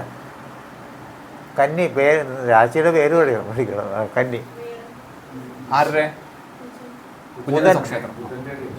കുജന്റെ ആണോ ചോദിച്ചത്? ഞാൻ ബുധനായി ചോദിച്ചത്. ബുധനാണോ സാർ ചോദിച്ചത്? ബുധനേതാ പറയും. ഇതെന്ന് പറയുന്നത് ഏതാ? കന്യാണോ മിഥുനം? പിന്നെ ഒന്നും കൂടിയുണ്ട്. അത് താഴത്തല്ല, കന്നി. ആരും ഒന്നും വിചാരിക്കരുത് കേട്ടോ. ഞാൻ സത്യം പറയാം, എനിക്ക് ജ്യോതിഷം പഠിക്കാൻ തുടങ്ങാൻ നേരത്ത് ഇപ്പോഴും അറിയുന്ന ഞാൻ പറയില്ല. എനിക്ക് ഈ 12 രാശികളുടെ പേരറിയില്ലായിരുന്നു. എനിക്ക് 27 നക്ഷത്രങ്ങളുടെയും പേരറിയില്ലായിരുന്നു. എനിക്കൊന്നും അറിയില്ല. ഒന്നും. 0. ഇപ്പൊ പഠിപ്പിക്കാൻ വന്നില്ലേ? ഇപ്പൊ എങ്ങനെയാ? അപ്പൊ ഇതെന്ന് പറയുന്നത് രാശിയുടെ പേര് പറയട്ടോ. ഒന്നും അറിയാം. ഒന്നും. മേഡം ഇടോ എന്താന്ന് പോലും എനിക്കറിയില്ല. ഇനി ശുക്രന്റെ പറയും. സാറേ, ശുക്രന്റെ വീടുകൾ. തുലാം. സാറ് പറയും, മുരളി സാറ്. ചൊവ്വയുടെ സ്വക്ഷേത്രം. അറിഞ്ഞൂടെ വിഷമിക്കണ്ട. പറഞ്ഞ ആണ് വേണം. വേണം. ഒന്നുകൂടെ ഉണ്ട്. ബുക്ക് നോക്കരുത് സാറ്. ഇനി അവിടെ പറയും. വ്യാഴം, ധനു, നീലം. ഒരുപാട് ആൾക്കാർ ഉപകരിക്കേണ്ട ആളാണ് കേട്ടോ. വലിയ ശാന്തിയാണ്. ശനി.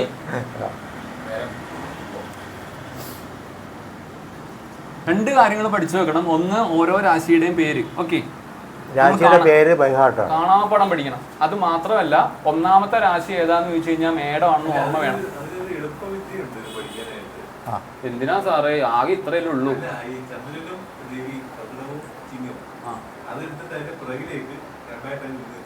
അതെ, അങ്ങനെ തന്നെ.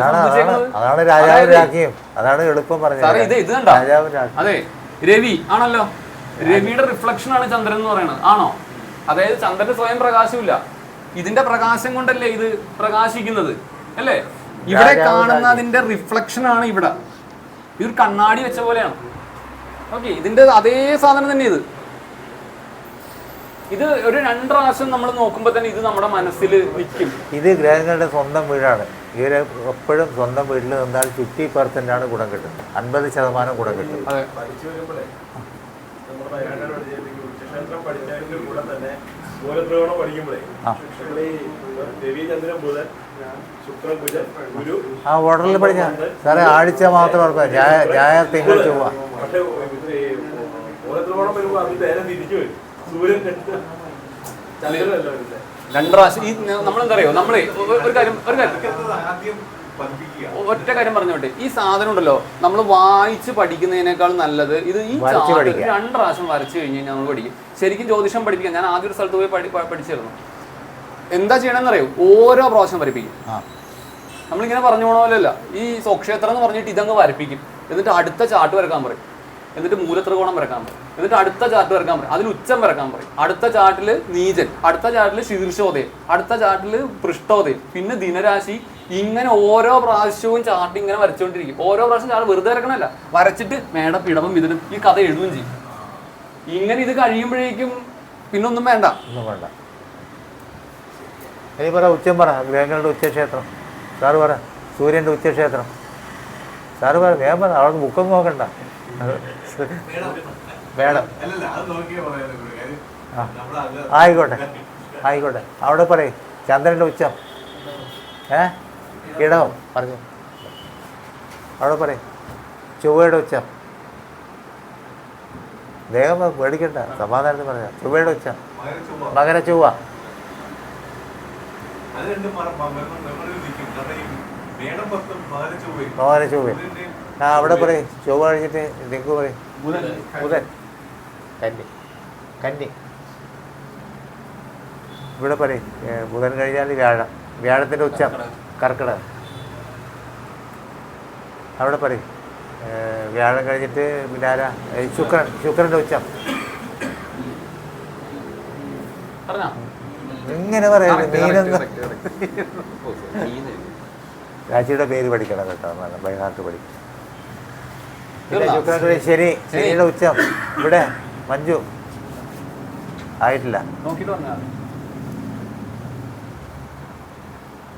ശനിയുടെ ഉച്ച ഇവിടെ വരച്ചു കേട്ടോ. തുലാം, കുഴപ്പമില്ല, അതൊക്കെ നമുക്ക് പഠിക്കാം. അയാൾ ഫസ്റ്റ് ക്ലാസ് അല്ലേ? First class. ഞാൻ ഇപ്പൊ 4ാമത്തെ ക്ലാസ് അല്ലേ? പക്ഷെ ഫസ്റ്റ് ക്ലാസ്സിന്റെ അവിടെ തന്നെ ഞങ്ങൾ ഇപ്പോഴും നിൽക്കുന്നു. അപ്പോൾ ഉച്ച കഴിഞ്ഞു. ഉച്ചത്തിന് നേരെ ഓപ്പോസിറ്റാണ് നീചം. വേറെ കൂടുതലൊന്നും ആലോചിക്കണം. ഉച്ചത്തിന് നേരെ ഓപ്പോസിറ്റ് നീചം. അവിടെ നീചത്തിൽ വരച്ചു. നീചത്തിൽ എഴുതിക്കോട്ടെ. സൂര്യൻ തുടങ്ങുക, ഞായറാഴ്ച വരെ തുടങ്ങുക. സൂര്യൻ്റെ നീചം തുലാം, ചന്ദ്രൻ്റെ നീചം വൃശ്ചികം, ചൊവ്വയുടെ നീചം, ബുധൻ്റെ നീചം, ബുധൻ ആഴ്ചയുടെ ഓർഡറിൽ ബുധൻ, വ്യാഴത്തിൻ്റെ നീചം, ശുക്രൻ്റെ നീചം, ഇവിടെ കന്നി, ശനിയുടെ നീചം, നേരെ ഓപ്പോസിറ്റ്. ഇത് നോട്ട് ചെയ്യുക. നേരത്തേനേക്കാളും കുറച്ചുകൂടി എളുപ്പമായിരിക്കും ഇത് നോട്ട് ചെയ്താൽ. ഇനി മൂലത്രികോണം കൂടി ഇവിടെ തന്നെ വരക്കാം. സ്വക്ഷേത്രത്തിൻ്റെ കൂടെ തന്നെ അവിടെ അടിയിൽ വരച്ചു മൂലത്രികോണം, അതും കൂടി വരയ്ക്കാം. ഇത് ശരിക്കും നോട്ട് ചെയ്യണം. ഇത് വളരെ അത്യാവശ്യമുള്ള കാര്യമാണ്, നോട്ട് ചെയ്യണം. ഇതിപ്പോൾ ആരാ ശരിക്കും പഠിക്കണമെന്ന് അറിയാമോ? ഞാനാണല്ലോ ഇവിടെ വരയ്ക്കണത്. ശരി, മൂലത്രികോണം പറഞ്ഞേ. സൂര്യൻ പറഞ്ഞോളൂ. ആ, ചന്ദ്രൻ എവിടെയാ? ശരി, ചൊവ്വ, ബുധൻ, വ്യാഴം. അത് സ്വക്ഷേത്രം തന്നെ. വ്യാഴം തരും. വ്യാഴം കഴിഞ്ഞ ശുക്രൻ. തുലാം. ശനി പറ. ആയില്ലേ? പിന്നെ രാഹു കേതുവിന് സ്വന്തമായിട്ട് വീടില്ല. അവരാരെ വീട്ടിൽ നിൽക്കുന്നോ അവരുടെ സ്വഭാവമായിരിക്കും അല്ലേ? രാഹു കേതുവിന് സ്വന്തമായ വീടില്ല. ഇവർക്കൊക്കെ സ്വന്തം വീടുണ്ട്. സൂര്യനും ചന്ദ്രനും ഓരോ വീടേ ഉള്ളൂ. ബാക്കി 5 ഗ്രഹങ്ങൾക്ക് 2 വീട് വീതമുണ്ട്. രാഹുവിനും കേതുവിനും സ്വന്തമായിട്ട് വീടില്ല. ചന്ദ്രൻ ഒഴിച്ച് കേട്ടോ. ചന്ദ്രൻ ഒഴികെ ബാക്കി എല്ലാവർക്കും അത് തന്നെ സ്വന്തം വീട് തന്നെയാണ്. സാർ ഇപ്പോൾ ഒരു പോയിന്റ് പറഞ്ഞായിരുന്നു, നിങ്ങൾ ആരും ശ്രദ്ധിച്ചോ എന്ന് എനിക്കറിയില്ല. രാഹുവും കേതുവും എവിടെ നിൽക്കുന്നോ അവരുടെ സ്വഭാവമായിരിക്കുന്നത്. വളരെ ഇമ്പോർട്ടൻ്റ് ആയിട്ടുള്ള ഒരു പോയിന്റ് അത്. എന്താണെന്നറിയാമോ? രാഹു കേതു നമ്മളെപ്പോഴും മോശമായിട്ട് പറയുന്ന 2 പ്ലാനറ്റുകളാണ്. പക്ഷേ രാഹുവും കേതുവും ഏതെങ്കിലും ഒരു രാശിയിൽ ഒറ്റയ്ക്ക് നിൽക്കുകയാണെങ്കിൽ, വേറെ പ്ലാനറ്റുമായിട്ട് ബന്ധമൊന്നുമില്ല, ദൃഷ്ടിയൊന്നുമില്ല, അത് ആ രാശി നിൽക്കുമ്പോൾ ആ രാശിനാഥൻ്റെ സ്വഭാവം കാണിക്കും. ശരിയല്ല സാറേ? ശരിയാണ്. ആ രാശിയുടെ സ്വഭാവം, രാശിനാഥന്റെ വീട്ടുകാരൻ്റെ സ്വഭാവം. അതായത് ബുധൻ രാശിയിൽ നിൽക്കുന്നു എന്ന് വിചാരിക്കുക, രാഹു നിൽക്കുന്നു, ആരും രാഹുവായിട്ട് ബന്ധമൊന്നുമില്ലെങ്കിൽ രാഹു ആരെ പോലെ ബിഹേവ് ചെയ്യും? ബുധനെ പോലെ ബിഹേവ് ചെയ്യും. അപ്പോൾ അത് പോസിറ്റീവാണോ നെഗറ്റീവാണോ? പോസിറ്റീവ്. അതിന് കൂടെ ആളുണ്ടെങ്കിൽ രാഹുവിനെ ബാധിക്കുമല്ലോ. രാഹു അവരുടെ കൂടെ കൂട്ടി ചേരുകയുള്ളൂ. അതായത് ഇപ്പം ശനിയാണെങ്കിൽ ശനിയുടെ എഫക്റ്റിനെ ആംപ്ലിഫൈ ചെയ്യുള്ളൂ. മനസ്സിലായോ? ഏത് ഗ്രഹത്തിന്റെ കൂടെ നിൽക്കുന്ന ആ ഗ്രഹത്തിന് ആംപ്ലിഫൈ ചെയ്യും. സാറിന് ആരുടെ കൂടെ നിൽക്കണേ? കേതു രാഹുവിന്റെ കൂടെ എങ്ങനെ സാർ നിൽക്കണേ? കേതു ശനി ക്ലാസിക്കൽ എക്സാമ്പിൾ ഫോർ ആസ്ട്രോളജിസ്റ്റ് നമ്മൾ പറഞ്ഞതാണ്. കേതുവിന്റെ 7ാമത്തെ രാശിയിലെ രാഹു നിൽക്കുള്ളൂ. രാഹുവിന്റെ 7ലെ കേതു ഒന്നിച്ചൊരിക്കലും നിൽക്കില്ല.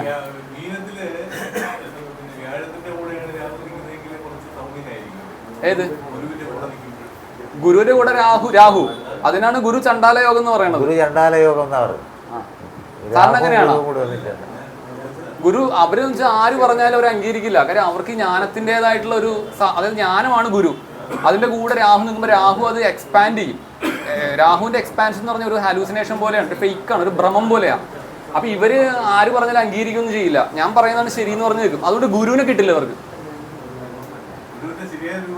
ഗുരുവിന്റെ ഒരു അതായത് ഗുരുവിനെ കിട്ടുക എന്ന് പറഞ്ഞ സാധനമില്ല. ഫിസിക്കലി ഒരു ഗുരുവിനെ കിട്ടുക, അത് ഇവർക്ക് ഗുരു ചണ്ടാലയോഗമുള്ളവർക്ക് കിട്ടില്ല. കാര്യം എന്താ? അവരുടെ ജ്ഞാനത്തിൽ തന്നെ അവർ നിൽക്കുക. നമ്മൾ വേറെ സബ്ജക്റ്റിലോട്ട് പോകണം കേട്ടോ. സാറേ, ഒരു കാര്യമുണ്ട്. ഈ ഗുരുവിന്റെ കൂടെ രാഹു നിന്ന് കഴിഞ്ഞാൽ ഗുരു ചെയ്യേണ്ട ഗുണങ്ങൾ ചെയ്യാൻ രാഹു സമ്മതിക്കില്ല. രാഹു പാപിയാണ്, ഗുരു ഉന്നതമായി നിൽക്കുന്ന ആളാണ്. അപ്പം ഗുരുവിനുള്ള പൂർണ്ണ ഗുണം കിട്ടില്ല. അതാണ് ഗുരു ചണ്ടാല യോഗം എന്ന് പറയുന്നത്. ഗുരു നിങ്ങൾക്ക് വന്നാൽ പോലും നിങ്ങൾ ഗുരുവിനെ അംഗീകരിക്കില്ല. സാറ് അംഗീകരിക്കില്ലെന്ന്. അത് അങ്ങനെയാണെന്ന് പറഞ്ഞാൽ അവിടെ പിടിച്ചു വെക്കും. ഞാനാണല്ലോ അതിലും വലിയ ഗുരു.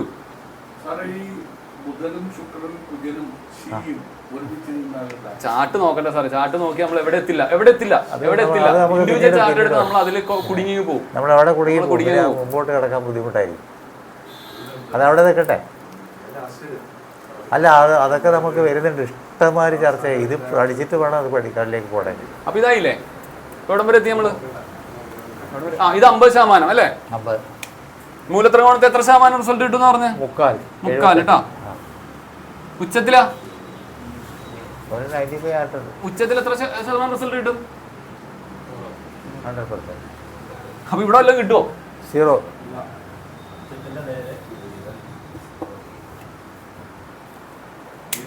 ഇവിടെ വീട്ടിൽ നിൽക്കുന്ന പോലെ ആയിരിക്കും, ഇവിടെ ഓഫീസിൽ നിൽക്കുന്ന പോലെ ആയിരിക്കും, ഇവിടെ പാർട്ടിക്ക് പോയ പോലെ ആയിരിക്കും കേട്ടോ എനർജി ലെവല്. ഓക്കെ, പ്ലാനറ്റിന്റെ 50%. സ്വക്ഷേത്രത്തിൽ പകുതി, ഉച്ചത്തിൽ മുഴുവനും, നെയ്യത്തിലൊന്നുമില്ല. സാർ, ഈ 50% എന്ന് പറയുന്നതും ഇതിനപേക്ഷിച്ചാണ്, ഉച്ചത്തിനെ അപേക്ഷിച്ചാണ്. അതായത് അതുകൊണ്ട് നമ്മൾ ഇനിയിപ്പോൾ ഒരു പ്ലാനറ്റ് സ്വന്തം ക്ഷേത്രത്തിൽ നിൽക്കുകയാണെങ്കിൽ അവൻ 50 അങ്ങനെ ചിന്തിക്കരുത്. ഇതിനപേക്ഷിച്ചാണ് കേട്ടോ. കൊള്ളില്ലാത്തവനാണ് ചിന്തിക്കരുത്. നല്ലത്. അല്ല, വേറൊരു കാര്യം കൂടി പറഞ്ഞുതരാം. ഇതിൻ്റെ ഇടയ്ക്കൊരു കാര്യം കൂടി പറയാം. ഒരു ഗ്രഹം നെയ്യത്തിൽ നിന്നാൽ അയാൾ നെയ്യനാണ്, ഞാൻ രക്ഷപ്പെടില്ല എന്ന് ഒരിക്കലും വിചാരിക്കാൻ പാടില്ല. ആ ഗ്രഹത്തിന് നീചഭംഗ രാജയോഗം എന്ന് പറയുന്ന സാധനമുണ്ട്. നമ്മൾ പഠിക്കാൻ പോണേ ഉള്ളൂ. അപ്പോൾ എൻ്റെ ഗ്രഹം പിന്നെ സൂര്യൻ തുലാത്തിൽ നിൽക്കുകയാണ്, എനിക്ക് ഒരു ഗുണവുമില്ല എന്ന് പറഞ്ഞിട്ട് ഒഴിവാക്കാൻ പറ്റില്ല. ആ സൂര്യന് നീചഭംഗ രാജയോഗം എന്ന് പറയുന്നൊരു യോഗമുണ്ട്. അത് due to certain combination of planets. അത് വെച്ചിട്ട് വേണം പറയണമെങ്കിൽ. അപ്പോൾ എൻ്റെ ജാതകത്തിൽ എല്ലാ ഗ്രഹങ്ങളും നീചത്തിലാണ്, ഞാൻ രക്ഷപ്പെടില്ല എന്ന് പറയാൻ പാടില്ല. അതിന് നീചഭംഗം ഉണ്ടെന്ന് പറയണം. അത് നമ്മൾ പഠിക്കാൻ പോണേ ഉള്ളൂ. ഇപ്പം വിഷമിക്കേണ്ട. അതെ, അതാണ് നേരത്തെ പറഞ്ഞത്. ഒരു പ്ലാനറ്റ് ഉച്ചത്തിലാണെന്ന് പറഞ്ഞ് സന്തോഷിക്കുകയോ നീചത്തിലാണെന്ന് പറഞ്ഞ് വിഷമിക്കുകയോ ചെയ്യരുത്. പിന്നെ അതിന് എക്സാമ്പിൾ പറഞ്ഞുതരാം. ഒരാളെ കണ്ടു കഴിഞ്ഞാൽ നമ്മൾ ഇയാളെ പറ്റി നല്ലൊരു മനുഷ്യനാണെന്ന് പൊതുവിൽ കണ്ടാൽ നല്ല മനുഷ്യനാണ് അല്ലേ, നല്ല ഡ്രസ്സുണ്ട്, കണ്ടിട്ടുണ്ട്, യോഗ്യനാണെന്നത്. പക്ഷെ അങ്ങനെ ശരിക്കും പരിശോധിച്ച് നോക്കിയാൽ ഇയാൾ യോഗ്യനാണോ കള്ളനാണോ മര്യാദക്കാരനാണോ. ഒരാൾ നെയ്യത്തിൽ നിൽക്കുന്നു, ഒരു മുഷിഞ്ഞ ഡ്രസ്സ് വിട്ട് ഷർട്ടൊന്നും ഇടാതെ ഇങ്ങനെ റോട്ടിൽ കൂടി നടക്കുകയാണ്.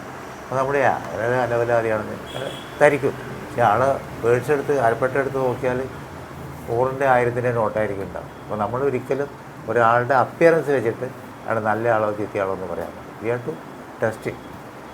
അപ്പോൾ ഗ്രഹങ്ങൾ നെയ്യത്തിൽ നിന്നും ഒരു ഗുണവും കിട്ടില്ല എന്ന് പറയും. ഉച്ചത്തിൽ നിന്ന് എല്ലാം കിട്ടിയെന്ന് പറയാൻ പറയും. അത് നോക്കിയിട്ട് വേണം പറയാൻ. ഉച്ചത്തിൽ നിന്നാൽ അനുകൂലമല്ലാത്ത സ്ഥാനത്ത് നിന്നാൽ ഗുണം ചെയ്യില്ല. ഉച്ചത്തിൽ നിന്ന് പറഞ്ഞിട്ട് കാര്യമില്ല. ഉച്ചത്തിൽ നിന്ന് അഹങ്കാരം കൂടും, അപ്പോൾ ഒന്നുമില്ലാതായിരിക്കും. അപ്പോൾ എല്ലാം കൂടി നോക്കിയിട്ട് ഒരു ഏവരെ അത് പഠിക്കാൻ പോണേ ഉള്ളൂ. പെട്ടെന്ന് പറയാൻ കാരണം എന്താ വെച്ചാൽ ഇങ്ങനെ കണക്കെല്ലാം കേട്ടിട്ട് ആൾക്കാർ ഇതിവിടെ രക്ഷപ്പെടില്ല, ഞാൻ പോയിക്കളയാന്ന് വിചാരിക്കും. അത് പോകണ്ടെന്ന് പറയാം. അല്ല, അങ്ങനെ മിസ്റ്റേക്ക് തോന്നാറുണ്ട്. ഞാൻ ഇതേപോലെ ആയിരുന്നു. നമ്മൾ ആദ്യം ബേസിക് പഠിക്കുമ്പോൾ ഇത് വെച്ച് ഉടനെ തന്നെ നമ്മുടെ ചാർട്ടിലങ്ങോട്ട് നോക്കും. അപ്പോൾ ഞാൻ നേരത്തെ എൻ്റെ കേസ് തിരിച്ചായിരുന്നു. ഉച്ചത്തിൽ കണ്ടപ്പോഴാണ് ഞാൻ സന്തോഷിച്ചത്. ഉച്ചത്തിലാണ് ഗോൾ അടിച്ചു. പക്ഷെ പിന്നെ മനസ്സിലായത് ഗോളല്ല അടിച്ചത്.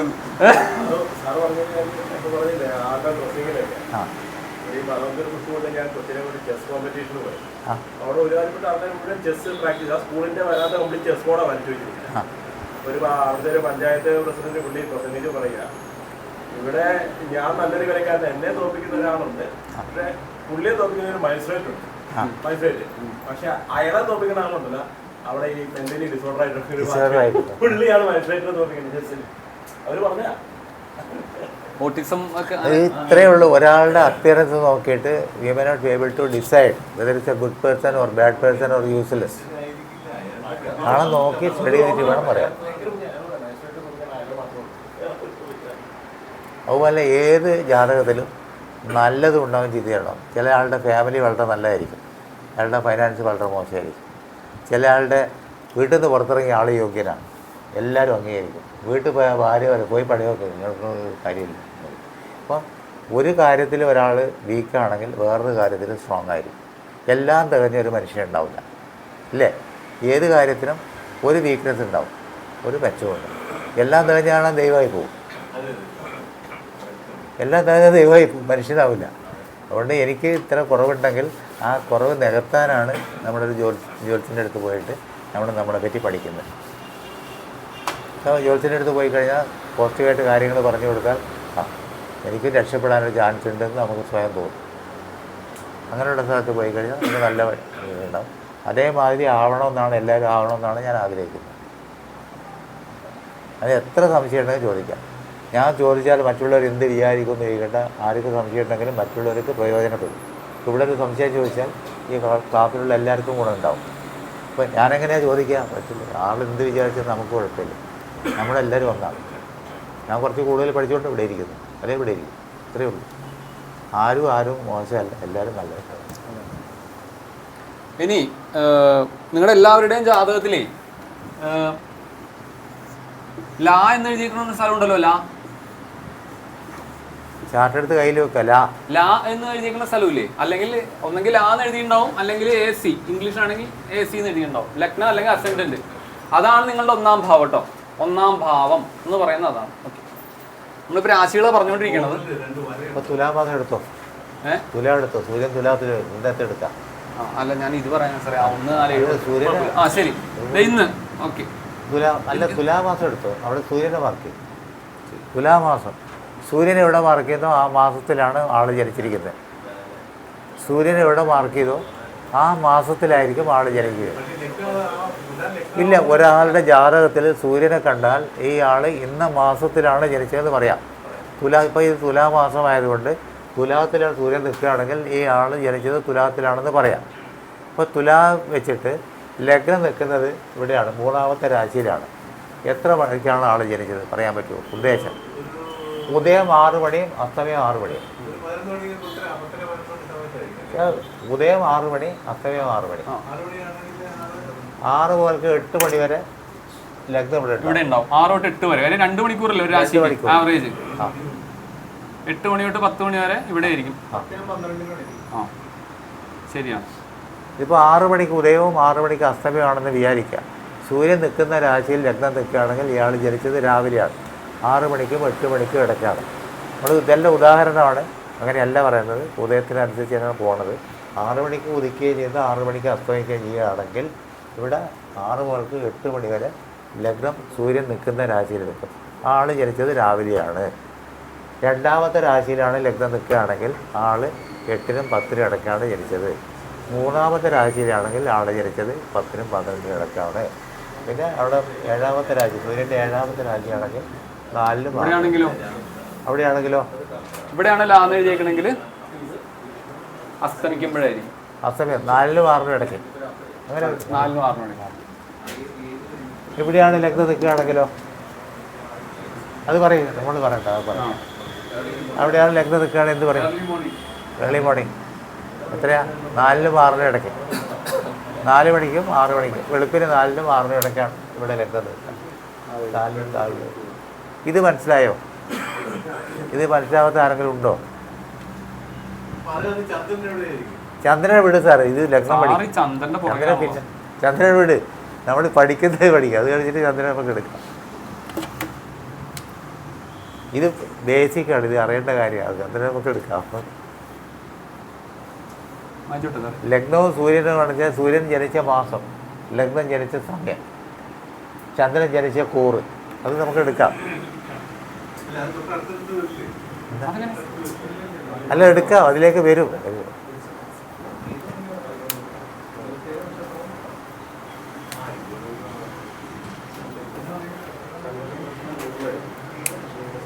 ഇത് ഉദയരാശി അസ്തമയരാശി അല്ലേ? നമ്മുടെ സ്പീഡിൽ പോവില്ല, നമ്മുടെ സ്പീഡിൽ പോവില്ല. കഴിഞ്ഞ ക്ലാസ്സിൽ ഞാൻ തീർത്ത ഗ്രഹം.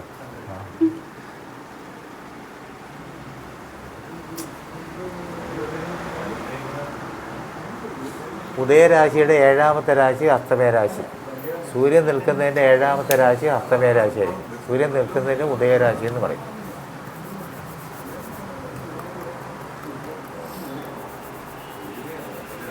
പിന്നെ ഇതുകൂടി ഒന്ന് മാർക്ക്, ഉത്തരായനം ദക്ഷിണായനം.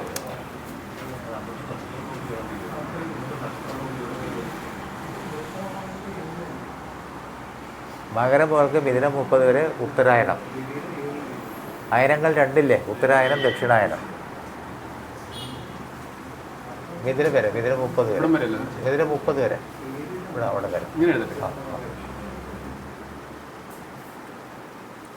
ഇത് ദക്ഷിണായനം. അവിടെ മുതൽക്ക് എന്തായാലും 30 വരെ.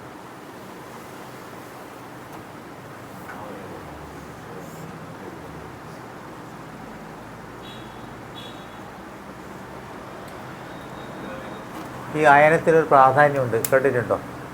ഉത്തരായനവും ദക്ഷിണായനവും. ഉത്തരായണത്തിന് ക്ഷേത്രകാര്യങ്ങൾ, അതുപോലെ തന്നെ പുണ്യകർമ്മങ്ങളൊക്കെ ചെയ്യുന്ന ഉത്തരായനത്തിലായിരിക്കും.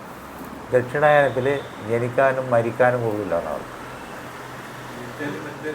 ജനിക്കുന്നതിനും മരിക്കുന്നതിനും ദക്ഷിണായനം അനുകൂലമല്ല. അങ്ങനെ ജനിക്കുന്ന ഇഷ്ടംമാതിരി ജനിക്കുന്നില്ലേ? പക്ഷേ ഉത്തരായനമാണ് ക്ഷേത്രകാര്യങ്ങൾ, പുണ്യകർമ്മങ്ങൾ ഒക്കെ നടക്കുന്നത്. ഒരാൾ മരിക്കുകയാണെങ്കിൽ അയാൾ ഉത്തരായനം വരുന്നവരെ കാത്തിരുന്നൊരു കഥയുണ്ട്, കേട്ടിട്ടുണ്ട് ആരെങ്കിലും? ദക്ഷിണായനത്തിൽ ഒരാൾക്ക് അമ്പ് കൊണ്ടു, പക്ഷേ അയാൾക്ക് പുണ്യാത്മാവാണ്. അയാൾ ചെയ്ത പാപത്തിൻ്റെ പേരിൽ അയാൾക്ക് ദക്ഷിണായനത്തിന് ഒരു അസ്ത്രം കൊണ്ടു, പക്ഷേ അയാൾ മരിക്കുന്നില്ല. അയാൾ കുറച്ചുകൂടി അനുഭവിക്കാൻ വേണ്ടി ഭീഷ്മൻ അവിടെ കിടന്നു. എന്നിട്ട് അയാൾ ഉത്തരായനം ആവുന്നവരെ കാത്തിരുന്നു. എവിടെയാണ് കാത്തിരുന്നത്? എന്തിൻ്റെ പുറത്താണ് കിടന്നത്? അമ്പിൻ്റെ ശരശയ്യയിലാണ് കിടന്നത്. കേട്ടിട്ടുണ്ടോ? ഭീഷ്മരെ കഥ കേട്ടിട്ടുണ്ടോ? ഇല്ല. പഴയ കഥകളൊക്കെ വായിക്കണം. ദക്ഷിണായനത്തിൽ അർജുനൻ്റെ അമ്പ് കൊണ്ട് ആൾ ഇതായി. അർജുനൻ ശിഷ്യനാണ്. അപ്പോൾ ദക്ഷിണായനത്തിൽ മരിക്കാൻ കൊള്ളില്ല, ഉത്തരായനം വരെ കാക്കണം. കാക്കാൻ എന്ത് ചെയ്തു? അർജുനൻ എന്ത് ചെയ്തു? ശരശയ്യ ഉണ്ടായി കൊടുത്തു. ആർക്കും ഗുരുവിന് ശരശയ്യ കൊടുക്കും, ശരത്തിൻ്റെ വരെയാണ് കിടക്കുന്നത്. പക്ഷേ എന്താ ആരോ അത് ഇവിടെ 20 മുമ്പിൽ നിർത്തുകയത്. സാറേ, ശിഖണ്ഡിനെ മുമ്പിൽ നിർത്തുകയാണ് അർജുനൻ. എന്നിട്ടാണ് അർജുൻ അമ്പ് ചെയ്യുന്നത്. ശിഖണ്ഡിനെ മുമ്പിൽ നിർത്തിയിട്ട് അമ്പ് ചെയ്തു. എന്നിട്ട് എന്ത് ചെയ്തെന്ന് അറിയോ? ഇദ്ദേഹത്തിൻ്റെ വായിലേക്ക് വെള്ളം ഡ്രോപ്പ് ചെയ്ത് വിടാൻ വേണ്ടി ഒരു അസ്ത്രം എടുത്ത് വായിലേക്ക് വെച്ച് കൊടുക്കും, ഡ്രോപ്പായിട്ട് വെള്ളം കുടിക്കാൻ. പക്ഷേ ഗുരുവിനെ അസ്ത്രത്തിൽ കിടത്തി. പക്ഷേ അതായത് ഗുരു പട്ടിണി കിടന്ന് ചാകാൻ പാടില്ല, വെള്ളം കുടിച്ചാൽ മതി എന്ന് വിചാരിച്ചിട്ട് വെള്ളവും കൊടുക്കും. ഇത് എന്തിനാ ശരശയെ കിടത്താൻ കാരണം എന്താ? ഇപ്പോൾ ഒരു മിനിറ്റ് ഇവിടെ ശരശയിൽ എന്തിനാണ് കിടത്തിയത്? ദക്ഷിണായനത്തിൽ മരിക്കാൻ പാടില്ല, കഥയാണ്, കഥയെല്ലാം നടന്ന കാര്യമായിരിക്കും, എന്തോ ആവട്ടെ. ദക്ഷിണായനത്തിൽ മരിക്കാൻ പറ്റില്ല, ഇയാളെ ശരശയെ കിടത്തി. എന്തിനാണ് കിടത്തിയത്? ഈ ഭീഷ്മർ ഒരു തെറ്റ് ചെയ്തിട്ടുണ്ടായിരുന്നു. ആ തെറ്റിനുള്ള ശിക്ഷയാണ് ഉത്തരായനം വരെ ശരശയെ കിടക്കേണ്ടി വന്നത്. എന്താ തെറ്റ് ചെയ്ത് പറയും? എന്താ തെറ്റ് ചെയ്ത്? ഭീഷ്മാചാര്യർ തെറ്റ് ചെയ്യുക എന്ന് പറഞ്ഞാൽ ആരൊക്കെ വിശ്വസിക്കും? ഒരു തെറ്റ് ചെയ്തു. പാഞ്ചാലിയുടെ വസ്ത്രാക്ഷേപം ചെയ്യുന്ന സമയത്ത് ദുര്യോധന അത് ചെയ്യാൻ പാടില്ല എന്ന് പറഞ്ഞില്ല. വസ്ത്രാക്ഷേപം, പാഞ്ചാലിയുടെ തുണി കഴിക്കുക പബ്ലിക്കിൽ വെച്ചിട്ട്, ആൾക്കാരെ മുമ്പിൽ വെച്ചു. അപ്പം ഭീഷ്മർ പറഞ്ഞാൽ അത് തെറ്റാണ്, ചെയ്യരുതെന്ന് പറഞ്ഞില്ല. അതാണ് കുറ്റം. അതിൻ്റെ ശിക്ഷയാണ് അനുഭവിച്ചത്. അപ്പോൾ നമ്മൾ തെറ്റ് ചെയ്താലും ശിക്ഷ അനുഭവിക്കില്ല. അതൊക്കെ പിന്നെ ഇത് വളരെ ഇത് ഈ ഉത്തരായനം ദക്ഷിണായനം ഓർക്കാൻ വേണ്ടി പറയാം. അത് ഭീഷ്മർ ചെയ്ത തെറ്റല്ല, അതാണ് അവർ റിവെഞ്ച് എടുക്കാനുള്ള കാരണം. റിവെഞ്ച് എടുക്കാനുള്ള കാരണം അത് വേറെ. നമ്മൾ ഈ ഉത്തരായനവും ദക്ഷിണായനവും പഠിക്കാനാണ് ഇത് പറയുന്നത്, അല്ലാതെ ഇത് മഹാഭാരതം പഠിപ്പിക്കുകയല്ല. ഉത്തരായനം എന്താണ് ദക്ഷിണായനം എന്താണ് മനസ്സിലാക്കാനുള്ള ഒരു സിമ്പിൾ കഥ പറഞ്ഞു തന്നു, അത്രയേ ഉള്ളൂ. പണ്ട് മഹാഭാരതമൊക്കെ പറഞ്ഞാൽ ഇവിടെ ഈ ജ്യോതിഷം ഉണ്ടാവില്ല ഭാരതത്തിൽ. കർമ്മം കൊണ്ടാണ് ബന്ധപ്പെട്ടിരിക്കുന്നത്. അതായത് ഈ പറഞ്ഞ പോലെ അംബാലികയുടെയും കഥയും ഈ ഭീഷ്മർ മിണ്ടാതിരുന്നതും എല്ലാം കർമ്മം കൊണ്ടാണ് ബന്ധിക്കപ്പെട്ടിരിക്കുന്നത്. നമ്മൾ സൽക്കർമ്മം ചെയ്യണമെന്നുള്ളതാണ് ചുരുക്കത്തിൽ, അല്ലെങ്കിൽ നമ്മൾ കിടന്ന് നരയിക്കുമെന്ന് പറഞ്ഞത്. ചുരുക്കത്തിൽ ഇത്രയേ ഉള്ളൂ. കർമ്മഫലമാണ് നമ്മൾ അനുഭവിക്കുന്നത്.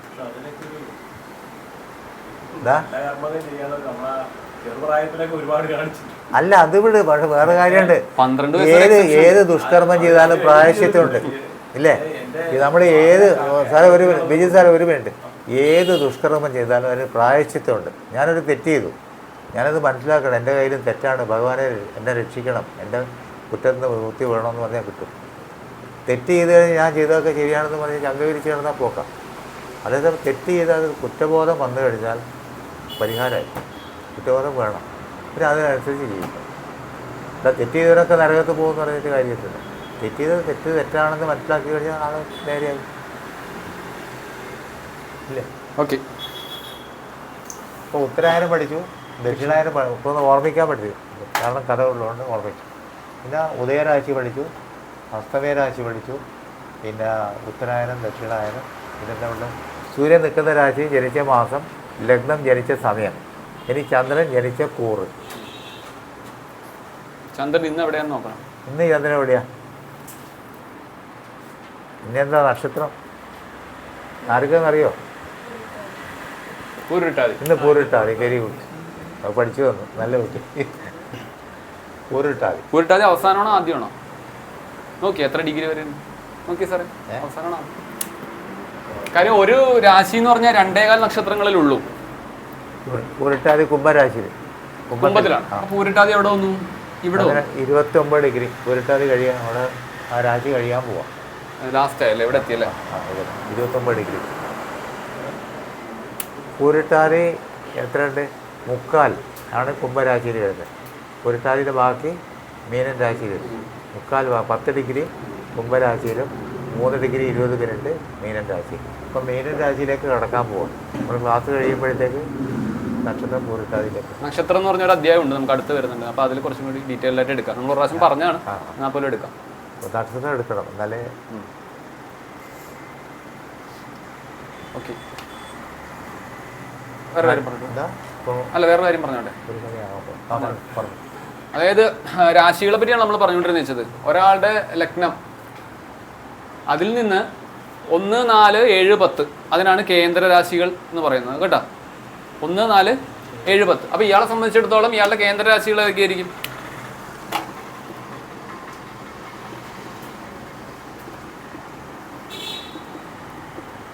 ഓ, ഇവിടെ തന്നെ ലഗ്നം വന്നു. കുഴപ്പമില്ല അല്ലേ? ഇതിപ്പോൾ ഇങ്ങനെ ലഗ്നം ഇവിടെ ആയിപ്പോയതുകൊണ്ടാണ്, മേഡമാണെന്ന് വിചാരിക്കരുത്. അപ്പോൾ ഇവിടെയാണ് ഒരാളുടെ ലഗ്നം, ആരെങ്കിലും ഒരാളുടെ ലഗ്നം. അപ്പൊ ഇയാളെ സംബന്ധിച്ചിടത്തോളം ഇയാളുടെ കേന്ദ്ര രാശികൾ ഏതൊക്കെയാ? 1, 4, 7, 1, 4, 7, 10 മേടം കർക്കിടകം അല്ലേ? മേടം കർക്കിടകം തുലാം 7, മകരം. മേടം കർക്കിടകം തുലാം മകരം. അതാണ് 1, 4, 7, 10. മെറ്റീരിയൽ ആയിട്ടുള്ള എല്ലാ നേട്ടങ്ങളെയും കാണിക്കുന്നത് ഇതാണ്. പക്ഷേ ഭൗതികപരമായ എല്ലാ സുഖ സൗകര്യം, ഭൗതികമായിട്ടുള്ള നല്ല വീട്, നല്ല ഭാര്യ, നല്ല വാഹനം, നല്ല കിടപ്പുമുറി, എല്ലാം നല്ലത്, നല്ല ഡ്രസ്സ്, 10. ഭൗതിക സുഖങ്ങളെല്ലാം തരുന്നത് 1, 4, 7, 10.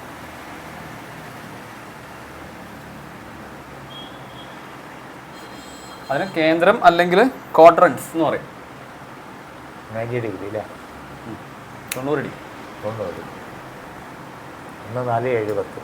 രാവിലെ പറഞ്ഞില്ലേ 180, 90, 90 അങ്ങനെയാണ്. 90 ഡിഗ്രി. 1, 4, 7, 10. ഇനി 1, 5, 9 ഉണ്ട്.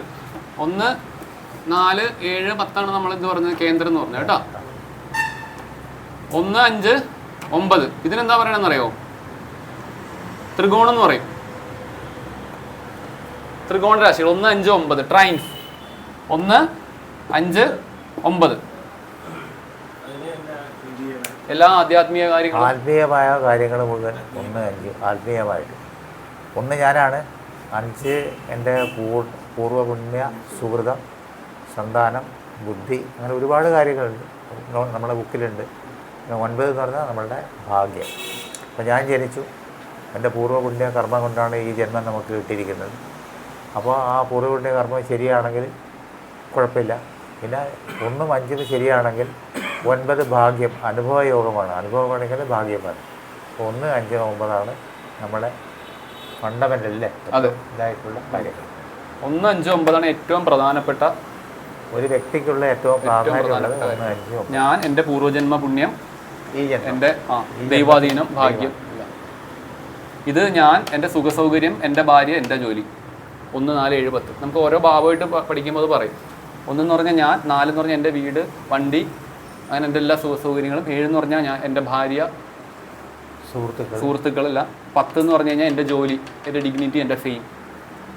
ഇത് 1 എന്ന് പറഞ്ഞാൽ ഞാൻ, എൻ്റെ പൂർവ്വജന്മ പുണ്യം, എൻ്റെ ദൈവാധീനം, എൻ്റെ ഭാഗ്യം എല്ലാം. പിന്നെ വേറെ ഒരു കാര്യം കൂടി, ഈ 1, 4, 7, 10 തൊട്ടാണ് ഈ ലോകത്തിലുള്ള പ്രശ്നങ്ങളൊക്കെ ഉണ്ടാവുന്നത്. 1 ഞാനാണ്. 4 എന്ന് പറയുന്നത് വീട്, വാഹനം, കുടുംബം, ഇതൊക്കെയാണ്.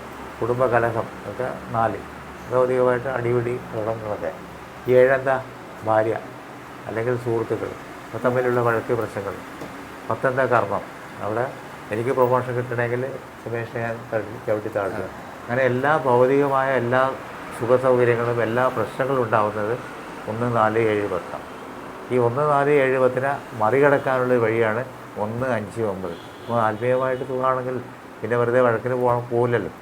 അപ്പോൾ ആത്മീയമായിട്ട് ആൾ നോർമലാണെങ്കിൽ ഈ ഭൗതികമായുള്ള പ്രശ്നത്തിൽ, ഭൗതികം എന്ന് പറഞ്ഞാൽ നിമിഷത്തേക്കുള്ള സുഖമേ ഉള്ളൂ, അത് കഴിഞ്ഞാൽ ഇല്ല.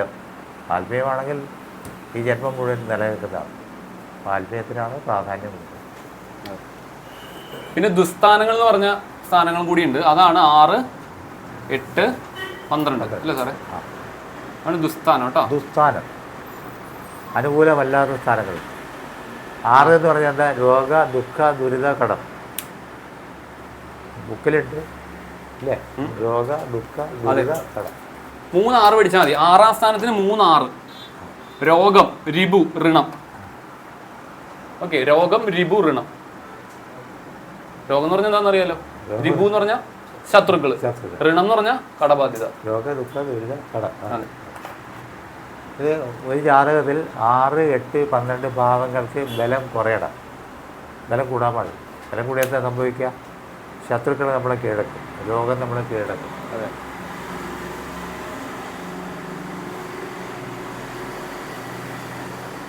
അതേപോലെ 8 പെയിൻ, ദുഃഖം, മരണം, മരണം, മരണതുല്യ ദുഃഖം. മരണതുല്യ ദുഃഖം 8. അതാണ് എൻ്റെ യഥാർത്ഥ വാക്ക് തോന്നുന്നു. മരണതുല്യമായ ദുഃഖം. 12 എന്താ? നാശം. നാശം. 12 നാശം. 1 ഞാനാണെങ്കിൽ എൻ്റെ 12 എൻ്റെ നാശം ഇല്ലേ? അതെ. 1 സാറാണെങ്കിൽ 12 സാറിന്റെ നാശം എന്ന് സാറ് പറഞ്ഞു. നാശം വേണ്ടേ? അപ്പൊ സാറിന്റെ അതെ, ഒന്നിൽ തുടങ്ങി 12-ൽ അവസാനിക്കണമല്ലോ, ഇതിനൊരു എൻഡ് വേണമല്ലോ. ജനിച്ചാൽ ഭരിക്കട്ടെ. അതെ, 1-ൽ ജനിച്ചു, 12-ൽ നശിച്ചു. അപ്പൊ സാറിന് 1-ാം ഭാവത്തിൽ 12-ൽ പോയാലോ? നഷ്ടം വരുമോ നേട്ടം വരുമോ? ആ, നഷ്ടം വരുമോ നേട്ടം വരുമോ? നഷ്ടം വരും അല്ലേ? എന്ത് മെറ്റീരിയൽ സാറിന് നഷ്ടം വരും. 12-ാം ഭാവം മോക്ഷം കൂടിയാ. 12 മോക്ഷമാണ്. നാശം എന്ന് പറഞ്ഞാൽ അപ്പൊ എന്ത് സംഭവിച്ചു? മെറ്റീരിയലി ലോസ് ഉണ്ടാവില്ലേ? സ്പിരിച്വലിയോ? സ്പിരിച്വലി നല്ലതാ, ഗെയിൻ ഉണ്ടാവും. അതായത് പുറമേ നോക്കുമ്പോൾ പുള്ളി എല്ലാം പോയിട്ടുണ്ടാവും, ഓക്കെ. പക്ഷേ സ്പിരിച്വലി അയാൾ എവോൾവ് ചെയ്യുകയാണ്. 12-ാം ഭാവത്തിൽ 1-ാം ഭാവത്തിൽ പോകുമ്പോൾ അയാൾക്ക് എന്തൊക്കെ നഷ്ടം വന്നു എന്നുള്ളതെല്ലാം ശരിയാണ്, നഷ്ടങ്ങളെല്ലാം നഷ്ടമായിരിക്കും, ലോസസ്. പക്ഷേ സ്പിരിച്വലി അയാൾ ഈ പറയുന്ന പോലെ മോക്ഷത്തിലോ നിർവ്വാണത്തിലോട്ടായിരിക്കും പോകുന്നത്. എൻ്റെ ജാതകം അങ്ങനെയാണ്. സാറിന് അങ്ങനെയാണ്. എൻ്റെ ലഗ്നാധിപൻ പോയിട്ട് ലഗ്നാധിപൻ 12-ലാണ്. എനിക്കെല്ലാം നഷ്ടപ്പെടും. എല്ലാം നഷ്ടമാണ്. നഷ്ടപ്പെടാതെ ഒന്നുമില്ല, ഇത് മാത്രമേ ഉള്ളൂ. അല്ലെങ്കിൽ ഞാൻ ചോദിക്കട്ടെ, എന്തെങ്കിലും നഷ്ടപ്പെടണ്ടേ? നമുക്ക് ഒരിടത്ത് നഷ്ടപ്പെട്ടാൽ ഒരിടത്ത് നേടുള്ളൂ അല്ലേ? സാറേ 6, 8, 12 ആ, സപ്പോസ് ആ കോളം ബ്ലാങ്ക് ആണെങ്കിലോ? അവിടെ അധിപനില്ലേ? ഇപ്പം ഞാനിവിടെ ഇരിക്കുന്നില്ലെങ്കിൽ ഇവിടെ ഇരിക്കുന്ന ഒരു ഉടയവരില്ലേ? ആ ആള് ലഗ്നമായിട്ടോ അല്ലെങ്കിൽ നല്ല സ്ഥാനങ്ങളായിട്ട് ബന്ധം വന്നാൽ ദോഷം വരും. ആ, ലഗ്നാധിപൻ പോയി 6-ലോ 8-ലോ 12-ലോ പോയി നിൽക്കുകയാണ്. സാറിൻ്റെ മേട ലഗ്നമാണ്, ലഗ്നാധിപൻ ചൊവ്വയാണ്, ആ രാശിയുടെ അധിപൻ ചൊവ്വയാണ്. അത് 6-ലോ 8-ലോ 12-ലോ പോയി നിന്നാൽ ലഗ്നത്തിന് ദോഷമാണ്. അവിടെ 6, 8, 12 അവിടെ വന്നാലും ദോഷമാണ്. ഇതുമായിട്ട് ബന്ധപ്പെടാൻ പാടില്ല. ഒരു ചീത്ത മനുഷ്യനായിട്ട് ബന്ധപ്പെട്ടാൽ നമ്മളെ ചീത്തയാവും. ബ്ലാങ്ക് ആണ്. ആ വീട്ടുകാരുണ്ട്. ഞാൻ കഴിഞ്ഞ ആഴ്ച ഇവിടെ വന്നില്ല. 6-ാം ഭാവം ബ്ലാങ്ക് ആണ്, സമ്മതിച്ചു. അവിടെ ഒരു വീട്ടുകാരില്ലേ? അവിടെ വീട്ടിൽ 6, 8, 12 ബ്ലാങ്ക് ആണ്, ഞാൻ സമ്മതിച്ചു. ഈ 6, 8, 12 ഭാവാധിപൻ ഉണ്ടല്ലോ, അധിപനില്ലേ? അവരെല്ലാരും പോയി ഉച്ചത്തിൽ നിന്ന് എന്ത് ചെയ്യും? ആ വീട്ടുകാരല്ലേ? ഞാൻ കഴിഞ്ഞ ആഴ്ച വന്നില്ല, പക്ഷെ ഞാൻ കഴിഞ്ഞ ആഴ്ച വന്നില്ലെങ്കിൽ ഇവിടെ ഒരു വീട്ടുകാരില്ലേ? 6, 8, 12 ബ്ലാങ്ക് ആയിട്ട് കിടക്കുക. പക്ഷെ ഇവരെല്ലാരും പോയി ഉച്ചത്തിൽ നിൽക്കുക. ക്ഷേത്രാധിപന്മാര് എവിടെ നോക്കണം? ആ അധിപന്മാരെ എവിടെ നിൽക്കും? ആരുമായിട്ട് യോഗം, ഒരു ഗ്രഹം മറ്റേ ഗ്രഹമായിട്ട് യോഗം ചെയ്യാന്ന് പറയും. ഒന്നിച്ച് നിൽക്കുന്നതിന് യോഗം ചെയ്യാതെ. ശരി, അപ്പൊ 1, 4, 7, 10 കേന്ദ്രമാണ്, 1, 5, 9 ട്രൈൻസ് ആണ്, അതായത് ത്രികോണമാണ്, 6, 8, 12 ദുസ്ഥാനമാണ്. ഓക്കെ. അപ്പൊ ജനറലി നമ്മൾ ക്ലാസ് വൈൻഡപ്പ് ചെയ്യാം. ഇപ്പൊ ജനറലി ഇപ്പം ആദ്യത്തെ ക്ലാസ് അല്ല, ആദ്യത്തെ അല്ല, മൂന്നാമത്തെ ക്ലാസ് ആണ് നമ്മൾ. പക്ഷെ 4ാമത്തെ ക്ലാസ് ആണെങ്കിൽ നമ്മളിപ്പം 2ാമത്തെ ക്ലാസ്സിലോട്ട് തന്നെ തിരിച്ചു പോയി. രാശികളിൽ തന്നെയാണ് നമ്മൾ തിരിച്ചു പോയത്. ഓക്കെ. അതൊന്ന് ക്ലിയർ ആവുന്നതിൽ തെറ്റില്ല, ക്ലിയർ ആയിക്കോട്ടെ. രാശികളും പിന്നെ ഈ പറഞ്ഞ പോലെ പ്ലാനറ്റ്സും പിന്നെ ഭാവങ്ങളും. ഇപ്പം 1-ാം ഭാവം, 2-ാം ഭാവം, 12-ാം ഭാവം എന്നൊക്കെ നമ്മൾ പറഞ്ഞല്ലോ. ആ ഭാവങ്ങളും കൂടി ക്ലിയർ ആയി കഴിഞ്ഞാൽ ബേസ് ക്ലിയർ ആവും. പിന്നെ നമുക്ക് കുറച്ചങ്ങോട്ട് മുന്നോട്ട് പോകാൻ പറ്റും, കുറച്ച് സ്പീഡിൽ പോകാൻ പറ്റും. അപ്പോൾ ബേസിക്കലി ഇപ്പം ഒന്നും അറിയാത്തവരുണ്ടെങ്കിൽ അവർ ഒരു കാരണവശാലും ഒരു ടെൻഷൻ ഒന്നും വിചാരിക്കേണ്ട. ആകെ പഠിക്കേണ്ടത് രാശികളുടെ പേര് നിർബന്ധമായിട്ടും പഠിക്കണം. ഓക്കെ. രാശികളുടെ പേര് പഠിക്കണം. അത് പഠിക്കാമല്ലോ? അത് പഠിക്കാം. ഗ്രഹങ്ങളുടെ പേര്. ആ, ഗ്രഹങ്ങളുടെ പേര് പഠിക്കണം. അതും പഠിക്കാമല്ലോ, കുഴപ്പമില്ല. ഈ രാശികൾ എവിടെയൊക്കെ വരുന്നു, അത് ഈ ചാർട്ട്, ഈ സാധനം, അതിൻ്റെ പേര്, ഇത് പഠിക്കാമല്ലോ. രാശികളുടെ പേര് പഠിച്ചോണ്ടായില്ല. ഇത് ഏത് രാശിയാണ്, ഇത് ഏത് രാശിയാണ് നമുക്ക് അറിയണം. അതായത് 1ാമത്തെ രാശി ഏതാണ്, 2ാമത്തെ രാശി, 3ാമത്തെ രാശി, 4ാമത്തെ രാശി ഏതാണ്, 6ാമത്തെ, 7ാമത്തെ, 8ാമത്തെ, ഇത് അറിഞ്ഞിരിക്കണം. ഓക്കെ. ഉച്ചക്ഷേത്രം പഠിക്കാമല്ലോ. ഉച്ചം പഠിച്ചാൽ നീചം ആവൂലേ? ആവുമല്ലോ. ഉച്ചവും നീചവും പഠിക്കണമെങ്കിൽ സ്വക്ഷേത്രം അറിഞ്ഞിരിക്കണം അല്ലേ? മൂലത്രികോണം. ഇത്രയൊക്കെയാണുള്ളത്. വളരെ സിമ്പിളാണ്, വളരെ സിമ്പിൾ. ഇത്രയും പഠിച്ചു വരിക. ആ, നമ്മൾ ഇത് മറ്റേ ദിനരാശിയും പൃഷ്ഠോദയൊന്നും പോകുന്നില്ല, അവിടെ ഒന്നും പോകണ്ടപ്പോൾ. വളരെ ബേസിക് ആയിട്ട് ഇത്രയും കാര്യങ്ങൾ. പിന്നെ ഗ്രഹങ്ങളുടെ പേരറിയാം. ഓക്കെ. നക്ഷത്രങ്ങളും 27 നക്ഷത്രങ്ങളുണ്ട്. ചിലപ്പോൾ നിങ്ങൾക്ക് എല്ലാവർക്കും അറിയായിരിക്കും, എനിക്കറിയില്ലായിരുന്നു. അപ്പോൾ 27 നക്ഷത്രങ്ങളുടെയും പേര് അതൊന്ന് നമ്മൾ ബൈഹാർട്ട് ചെയ്യണം. അപ്പോൾ ഇത്രയും കാര്യങ്ങൾ പഠിക്കുക. ഓക്കെ. നിർത്താം. എനിക്കൊരു നിർത്താം. ഒരു കൺസൾട്ടേഷൻ ഉണ്ട്. അപ്പോൾ ഇന്ന് തൽക്കാലം നിർത്താം. ഓക്കെ.